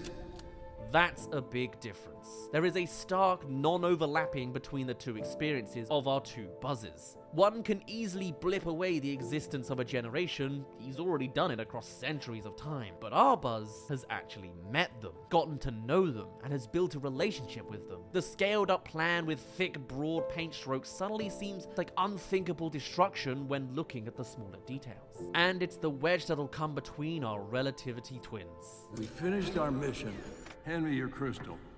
Now, subtly, the lighting has changed. Old Buzz cascaded in shadows again, making his serious facial features ominous again as he's ready to do potentially the unthinkable. Not to mention moving to obscuring his face more behind the console. It puts the audience on edge and has us turning against him as our Buzz is internally doing. I don't know, maybe we should think about this. And as old Buzz's opposite, our Buzz holds the crystal, so naturally it's illuminating his face. They're starting to separate compositionally as they are no longer on the same page like before. She had a whole life down there. What kind of life? And again, it all comes down to debate and experience. Our Buzz is running off of assumptions and his interactions with a young Hawthorne, whilst our Buzz has the full story, or at least is ready to hear that she was happy regardless. We're supposed to matter. You don't want to live like this, Buzz. And there's the crux of it, an unhealthy dose of existential crisis. You matter if you make progress as a space ranger, not as a humble civilian, or in the case of old Buzz, never able to move on from your mistakes and living decades of guilt of what's happened, and striving endlessly, fruitlessly to try to clean up from your mistakes. This guilt has defined old Buzz, and he's running on the assumption that the same will happen to our Buzz too, because he's lived it already. But you can finally let go of that, starting right now. He's not really talking to Buzz anymore, he's talking to himself. Well, I mean, Buzz is himself, so I guess he always was talking to himself, but I can. But our Buzz is changed from his experiences and is ready to take on the more righteous path and move on from his mistakes, as literally everyone else on this planet already has. He steps out of the spotlight and into the shadows as he makes his controversial plan. But as he walks away from the scene entirely, You and me, we're not the same. I'm sorry. he enters a new source of light, reaching a compositional path of enlightenment. And as for old Buzz, as for Zurg, No, Buzz, I'm sorry. his light fixture has him glowing in backlight since he's still the subject of the scene, but everything else has strong shadows, and some underlighting on his face, the classic ominous and evil shot. And from there, his backup plan is taken into action.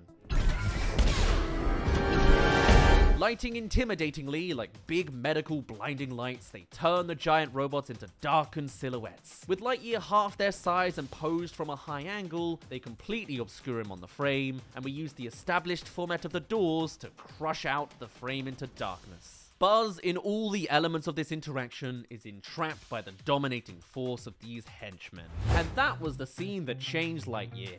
It's not the most visually impressive or even dialogue-ly interesting, it's an exposition dump. And yet there are all sorts of hidden filmmaking elements all working in conjunction to bring together the plot points in its most interesting form for what they're working with. And of course, from the story perspective, this is the turning point as we get our sort of twist villain and an understanding from their perspective. Buzz leaving, or not really leaving the scene, a different man to how he entered, or at least a little more quietly. But hey, at least he didn't have to deal with any spikes. Lightyear is an example of a bad movie with a decent scene?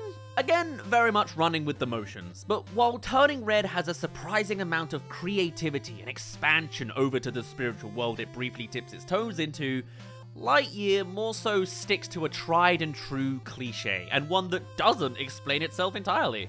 Where is the real Zurg anyway? Who knows? But it's a fun scene to explore further. Not exactly Pixar's library of the best though, you know? Uncontested, I think Lightyear drops down to the bottom slot of number 11. It's only up from here. And switching the definition of a villain, kinda. But yes, Monsters, Inc. is one of those perfect Pixar movies I can just never praise enough. Every single scene in this production feels meticulously crafted with a story that only seems to hit closer to home when you realize it's about an energy crisis and not just dimension-hopping monsters. But though I could easily talk your ear off about every moment in this movie, we're gonna focus today on the scene that has the most threads looping back to it. The start of the end for our Monsters, Inc. storyline, and the floodgates to that second act depression every good tale follows. It's the point where Boo finally learns that her kitty is just an awful a monster as the rest of them. And also our big bad villain is established. The sequence begins with Sully and Mike running through the halls, just trying to escape Monsters, Inc. after unveiling the conspiracy plot underlying the whole thing. See, among this energy crisis, Randall here is part of a plot that intends to kidnap human children from their world, bring them into the basement of the factory, and manually extract them for screams since, as we've heard, Kids these days, they just don't get scared like they used to. There really is a thing of old Pixar movies really diving into absolute horror undertones. Genocide of a society of supers, and now literally child kidnapping and torture. I was 5. This scene of the aftermath on poor Fungus here, yes, his name is Fungus by the way, traumatized me a good bit in the big screen. Anyway, having noticed that by being the decoy for the child that they've been trying to return to their room, they're now on the run from Randall, until they're given a hint of what their next best move is. Goodbye, Monsters, Inc. Goodbye, Mr. One-of-Those. What is a simple comic line from Mike is a genuine train of thought for Sully, as he recognizes Mr. Waternoose, CEO of Monsters, Inc. entirely, could be there to solve their issues and address this Randall conspiracy. And so, it's our leading line into our next scene, after a small disagreement. Follow me! I have an idea! No! Bringing us right back round to the simulation room. This calls back to the very first scene of the runtime, and it's this guy again training to scare a child unsuccessfully. It's where Waternoose is on location right now, and he's mimicking Mike's early no-no-nos with his own. No. You're trying to scare the kid, not lull it to sleep. Waternoose stepping closer to the camera as he gets slightly more heated over this guy. Dude's not a scarer, more like an entertainer. This just isn't the industry for him. Yet. But this beat as a whole... I was going for a snake/ninja approach with a little hissing. ...is a comedic sidestep to the otherwise pretty serious plot for the moment. Laugh at the doofier sides of this monster reality. It's a good way to have kids genuinely not so afraid of imaginary monsters in their closets. And it only continues more with... It's all about presence, about how you enter the room. Mr. Waternoose! Classic. Forget show, don't tell. Tell, and then immediately show as well. And you know, it seems to be quite a recurring character trait for Sully, as much like in the sequel, he enters in quite the similar uproarious way. And the... But anyway, they're here, and Waternoose is their last hope. If it wasn't for the fact that he's a little distracted. No, sir, you don't understand. Now, show these monsters how it's done. I can't. Camera remaining static and wide for the majority of the scene, apart from when Boo is involved, as Boo's location throughout this scene is very important to keep track of. Plus, it's kind of emblematic of how small Boo's world is. She's not aware of the economic infrastructural dilemmas of this monster society. She just knows she's in Mike's hands right now, as Sully is warded away from her. Pay attention, everyone. You're about to see the best in the business. This is just more of the same gimmick, but I only noticed on this rewatch, Flem scooting off the stage in the background. I love it. And so the scene is set, literally. We're fully on this detour now, taking us back to that same lighting from the start of the movie. And as the simulation is booted to reset... Night, sweetheart. Night, Mom. Which is literally the first lines of the entire movie, by the way. Good night, sweetheart. Night, Mom. Boo immediately makes a dash out onto the scene now that they can see. You can imagine where this is going, and very on theme for Boo, since running out to where she's not supposed to be is like 90% of her personality, and the last 10% is sleeping. Give us a big, loud roar. Mr. Waternoose, there's no time for this! And though subtle, there is that authoritative compositing with Waternoose's head high up in the frame and close to the camera, whilst the wide on Sully is wide. Easy for us to spot Boo. What are you waiting for? Roar! But sir! And as the obvious climax builds up, the camera shots get closer. Closer on Waternoose, closer on Sully, and who knows where Boo is now, until... Roar! It is fully zoomed on Waternoose. There's that moment of hesitation from Sully with that weird rumble of his. And then that roar covers all of the frame. This whole time, Sully has been portrayed as a big, cuddly blue bear, caring for a sweet and tiny child, but the reality is, he is a monster. He has a career on being scary, and though we've never seen him actually do it with our own eyes, he's clearly the best in the business. It's an obvious point, but one Boo certainly has been unaware of this entire time, if not obvious from her reaction.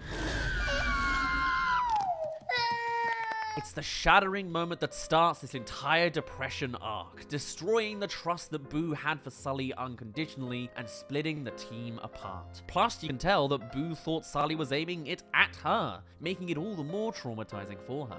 Well done, James. And so, with Waternoose's directive followed through, he's a happy chap and ready to usher everyone out of the room. But while he's often heard only in the background organizing the troops, we will be seeing Sully following up on Boo as she hides away in fear of her only friend here. Trying to hide as far away in a tight, dark corner since she sees Sully differently now. How she's supposed to see a big bear monster. Boo. And though it is heartbreaking for Sully, he doesn't know what to say or what to do. He's going through a bit of an identity crisis, finally asking himself what it is he wants, or more so, what it is he doesn't. He doesn't want to be the villain of this story, he just wants to protect this child.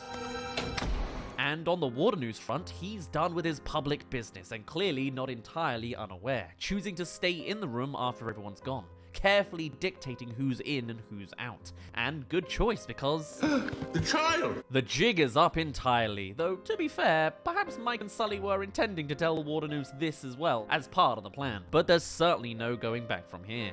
And so as Mike jumps in to attempt to explain the whole situation... Sir, she isn't toxic. I know it sounds crazy, but trust me. The conversation takes a backseat in the background, as the point of this moment now is between Sully and Boo. Still unsure on what exactly it is Sully should say or do to resolve the situation, but... That wasn't real. It's just a... I was just... Well, at least he's trying. But though so far he's only been left dejected and stunned at this miscommunication, this room is set up with the perfect self-reflection station to really ham in Sully's realization.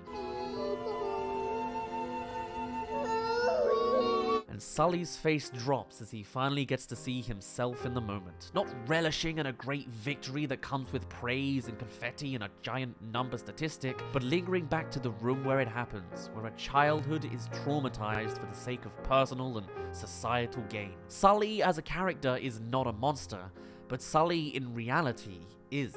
And he's one of the worst of them all. This moment here will be the turning point in Sully's understanding of himself and his place within this world. Now that we have her, he is trying to kill us! And though the dialogue as Mike continues to exposite to Waternoose is now at least audible again, we're not meant to be paying express attention, as the real storytelling is coming from the visuals. And the very fact that Boo is now taking refuge behind the crab legs of Mr. Waternoose now, a monster she literally met a few seconds ago over her giant kitty of the past couple days. And we can take you to a secret lab, which is right here in this factory. It is so simple cinematographically. It's just an exchange of looks in the middle of it all, but it is so simple in portraying the core betrayal felt at the center of this scene. Oh, how could this happen? But Waternoose is finally fully informed, distraught over the directions these turn of events have gone, seemingly positioned on their side, but of course you can read into this dialogue all the more, and it only becomes more clear on Waternoose's unique perspective as he asks, Does anyone else know about this? Seeming now to want to tackle the trail that's coming off of these events. It could be a sign of underlining villainy, or as he tries to justify it to their faces, This company can't afford any more bad publicity. tactically cutting to a shot of Sully over this point, as he would be seen as the bad publicity, carrying this child all around Monstropolis, as well as that he is seen as bad publicity right now in the eyes of Boo. I also think it works quite well to keep the smarter dialogue that the adults are more likely to process hidden under a visual cue that's more akin for children in the audience to digest without being bored. And so, what is Waternoose's idea for tackling this issue brought to him? Well, he's a professional, an authority figure to look up to, and he says, Before we do anything else, let's take care of the child. Precisely what we all want to hear. Until you realize take care of can be a synonym for the opposite. But alas, even in the best case scenario, this means a bittersweet goodbye for Sully and Boo, ending on awful terms despite everything they've been through. And clearly, that idea weighs on Sully. But it is seemingly the right thing to do. I'm sorry you boys got mixed up in this, especially you, James. A genuine sounding piece of an apology. Saddened that his top scarer has to be handed this drama, but with an alternate undertone in there too. Saying goodbye to Sully, a large sacrifice now as he's the top scarer. Now we can set everything straight again for the good of the company. And with his final line, it is yet another double entendre, being good for the company's public image to hide this small discrepancy, and also committing a crime for the sakes of the benefits the company will reap from it. But in case the fact that every line from Waternoose was clearly steeped in ulterior motives, this static shot of the door arrival helps to clue in the other people in the audience. The intention was never to send Boo back to her room, prim and perfect. It's yet another sequence of shoving her away without a care in this world. Sir, that's not her door. A mirroring of the same conversation Mike had with Sully earlier, except back then he was gunning for the other team. But by now, he too cares about the safety of Boo. I know. It's yours. And there it is. Maybe that door closing shot was more intentional than we first thought. Not only does Waternoose know of the conspiracy hidden in the basement, but he is in cahoots with it too. Randall even ready to help with this final action, as the solution is to remove the whistleblowers and tackle the energy crisis head on. And thus ends our sequence of unveiling the true conspiracy beneath Monsters Incorporated. This seed of corruption and desperation against a changed world bleeds right the way up to the top. Emblematic of a company that refuses to adapt against new circumstances, it will push on to more immoral extremes just to make a profit. And these boys were just caught in the middle of it, a point that Waternoose genuinely is perturbed about. If only he could keep his best scarer too. But though this scene calls back to the first scene, pinpoints on Sully's identity crisis, throws Boo through a loop, and reveals Waternoose as the big bad behind it all, it also acts as the shining example of Mike and Sully's deteriorating connection. At the start, they are glued to each other, continuity error and all, but once the kid comes in, Sully prioritizes her, forging out his own path and disregarding Mike more and more. Even the start of this scene has Sully turning away from Mike's plan, much to his dismay. No! And at every step, Sully has been the one in charge, blasting through with his overbearing presence, and every step has led them here, banished in the great outdoors. And so, to finalize our scene and move the plot forwards, Mike finally snaps. You're still not listening!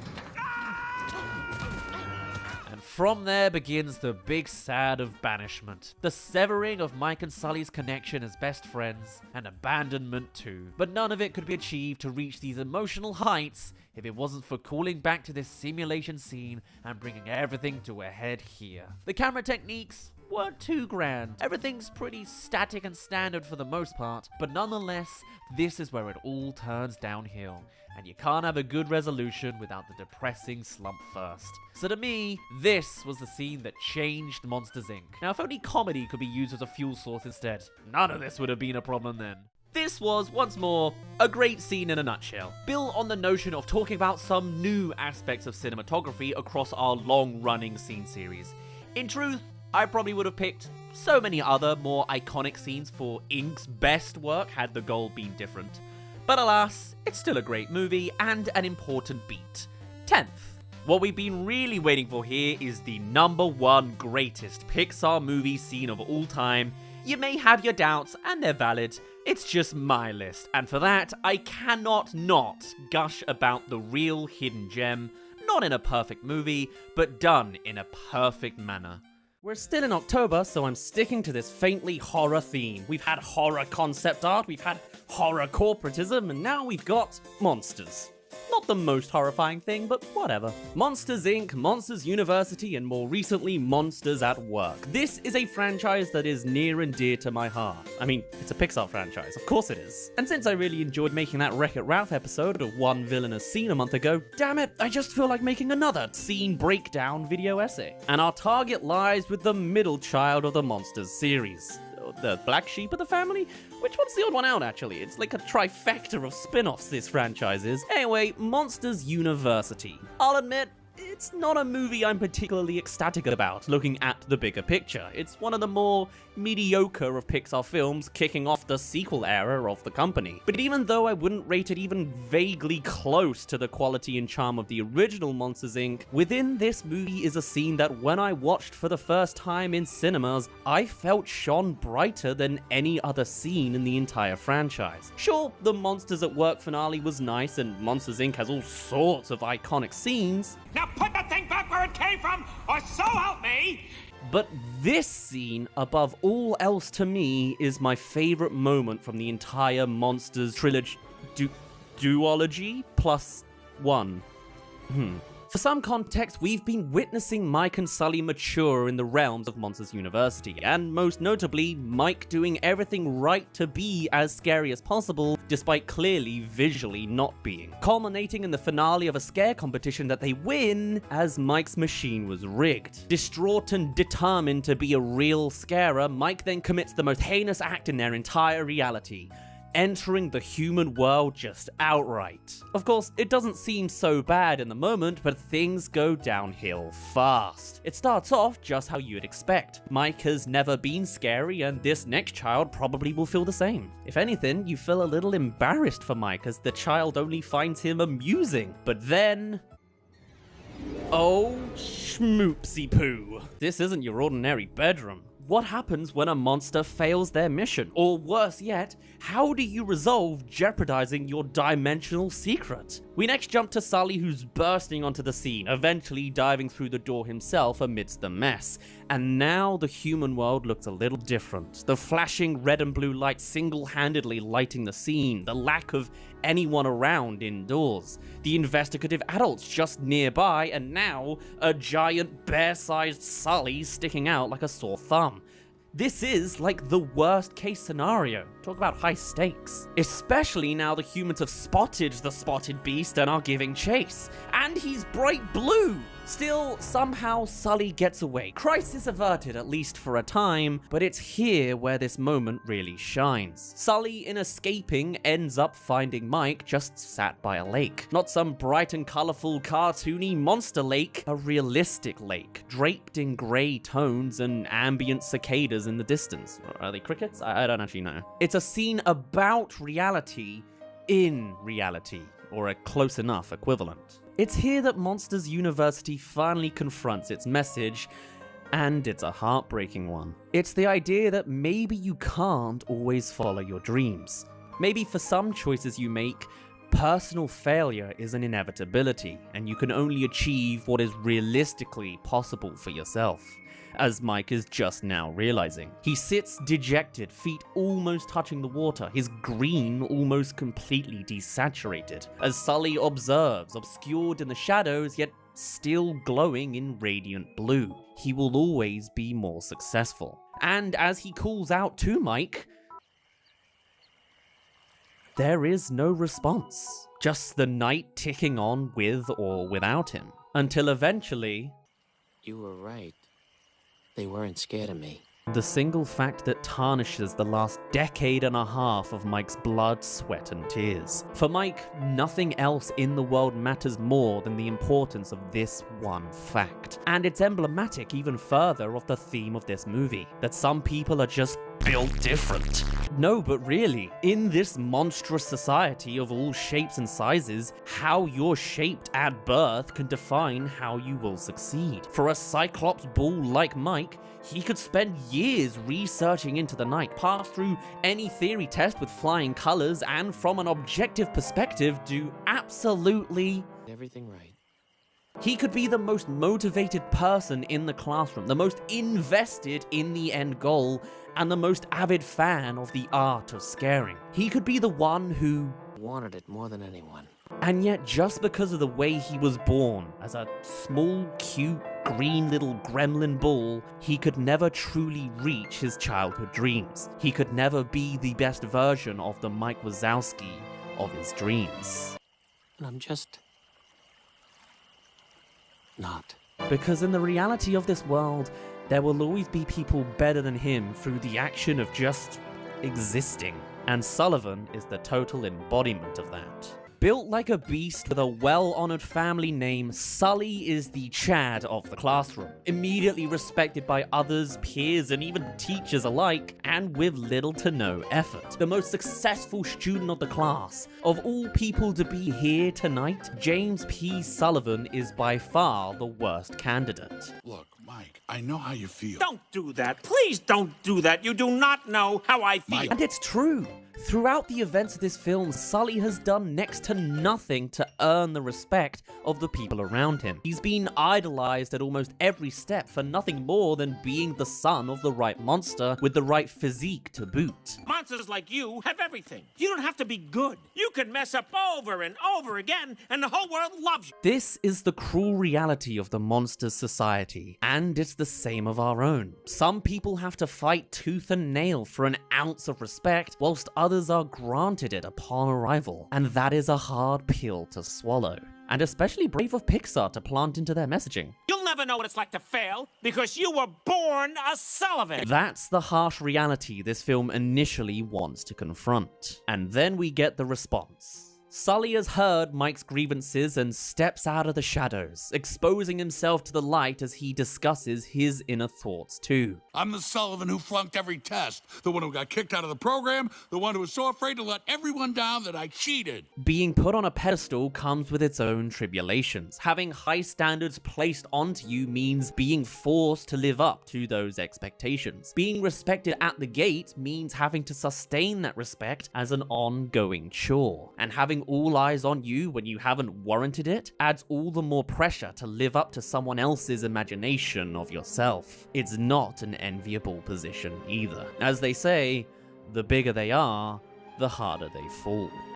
Mike, I'll never know how you feel. But you're not the only failure here. How come you never told me that before? Because we weren't friends before. So what's the solution here? Where do we go from this point? Congrats on your friendship. Now go get an unappreciated retail job? Well, first, those high stakes have returned. It's time to just get out of here. But this isn't just your padded out chase sequence. It is the response this movie has to its established conundrum. Since Mike was born as the small, ignorable jawbreaker, he's barely noticeable by the pursuing humans. It's Sully that has to take all the brunt of that drama. Being a blue bear has its downsides, and the stakes are naturally heightened on someone born like that. Not to mention, he's just not as agile as the bipedal pinball dude. So when we come to one of those Pokemon cliff edges, you know the ones, Sully is essentially trapped, whilst Mike is unburdened. So, without another thought, the solution is easy, for in this world, whether both like it or not, Sully is the main character, and Mike? Well, perhaps his best position is in the supporting role, as the two do so without a second thought here. But it comes to more than that, as we'll see soon. The two escape back to that cabin in the woods, finally ready to return to the monster's world, only for... No! Until the authorities arrive, this door stays off. Put that thing back where it came from, or so help me! The true solution hasn't been reached just yet, and only while cornered in a cabin in the woods can Mike truly reach his conclusion. See, through all of his depressing realization, there was one statement Mike made that was incorrect. I could show everybody that Mike Wazowski is something special, and I'm just not. Mike Wazowski might not have been born with the sharpest teeth, or the tallest stature, the greatest roar, or the angriest eyes, but what he didn't have at birth, he made up for every year since, and that was his theory. Being special doesn't come entirely from what you are given, but also from what you can deliver. And though Mike might not be suited to be a scarer, what Mike does have in droves is the ability to be a great manager. One of the best. There is still a place for him within the scare energy industry, even if it's not exactly as he envisioned, he can still be a vitally intertwined part of it. And so this final act all comes down to one final task, to scare the humans, the real, adult humans, the toughest judges this world can offer, using a series of perfect theoretical techniques. Scratches on the walls, slamming doors, paranormal illusions, paranoia triggers, and of course, the disarmament of their defenses. This final sequence is the embodiment of everything Mike can contribute to his craft and the culmination of the last decade of his work, all to be fit hand in hand with the natural talents of his new official friend to conclude us with one good scare that's been fully orchestrated by Mike alone.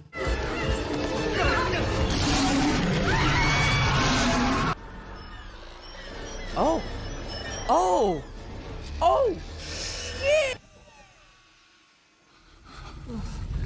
The apotheosis of the whole concept of energy-based dimensional doors, achieved through a decade and a half of hard work by the guy without a scary bone in his body.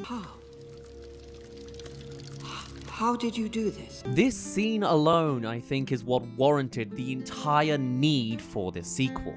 Don't ask me. This, to me, was the greatest scene in the entire Monsters franchise. For its cinematography into a desaturated world of realism, the dialogue between two defeated characters, the pinnacle of what the Monsters universe can offer, and a message delivery that stands out against every other Pixar movie's messaging. Though, to be fair, I swear every Pixar movie greenlights their movies based on the conclusion of the third act, and just makes their way backwards from there. The goodbye scene in Toy Story 3, the memory scene in Coco, the piano scene in Soul, there we go. The piano scene in Soul, you get what I mean. And you ever notice how from this point on in the Monsters chronology, Mike goes from being the protagonist of this film to the supporting character of everything later? But he never lets it get him down. Even though he takes so many L's later in his adult life, Mike continues forwards with the brightest optimism of the bunch, eventually leading the world's energy industry through entirely different means, through both his birth-given stature as well as his hard work and determination. Was this really just one scene, or is it more like an extended sequence? Regardless, this has to be my favorite moment of the entire Monsters franchise. And though I recognize this movie has a bit of a mediocre and cliche plotline with a soundtrack that's a little too heavy on the brass for my tastes,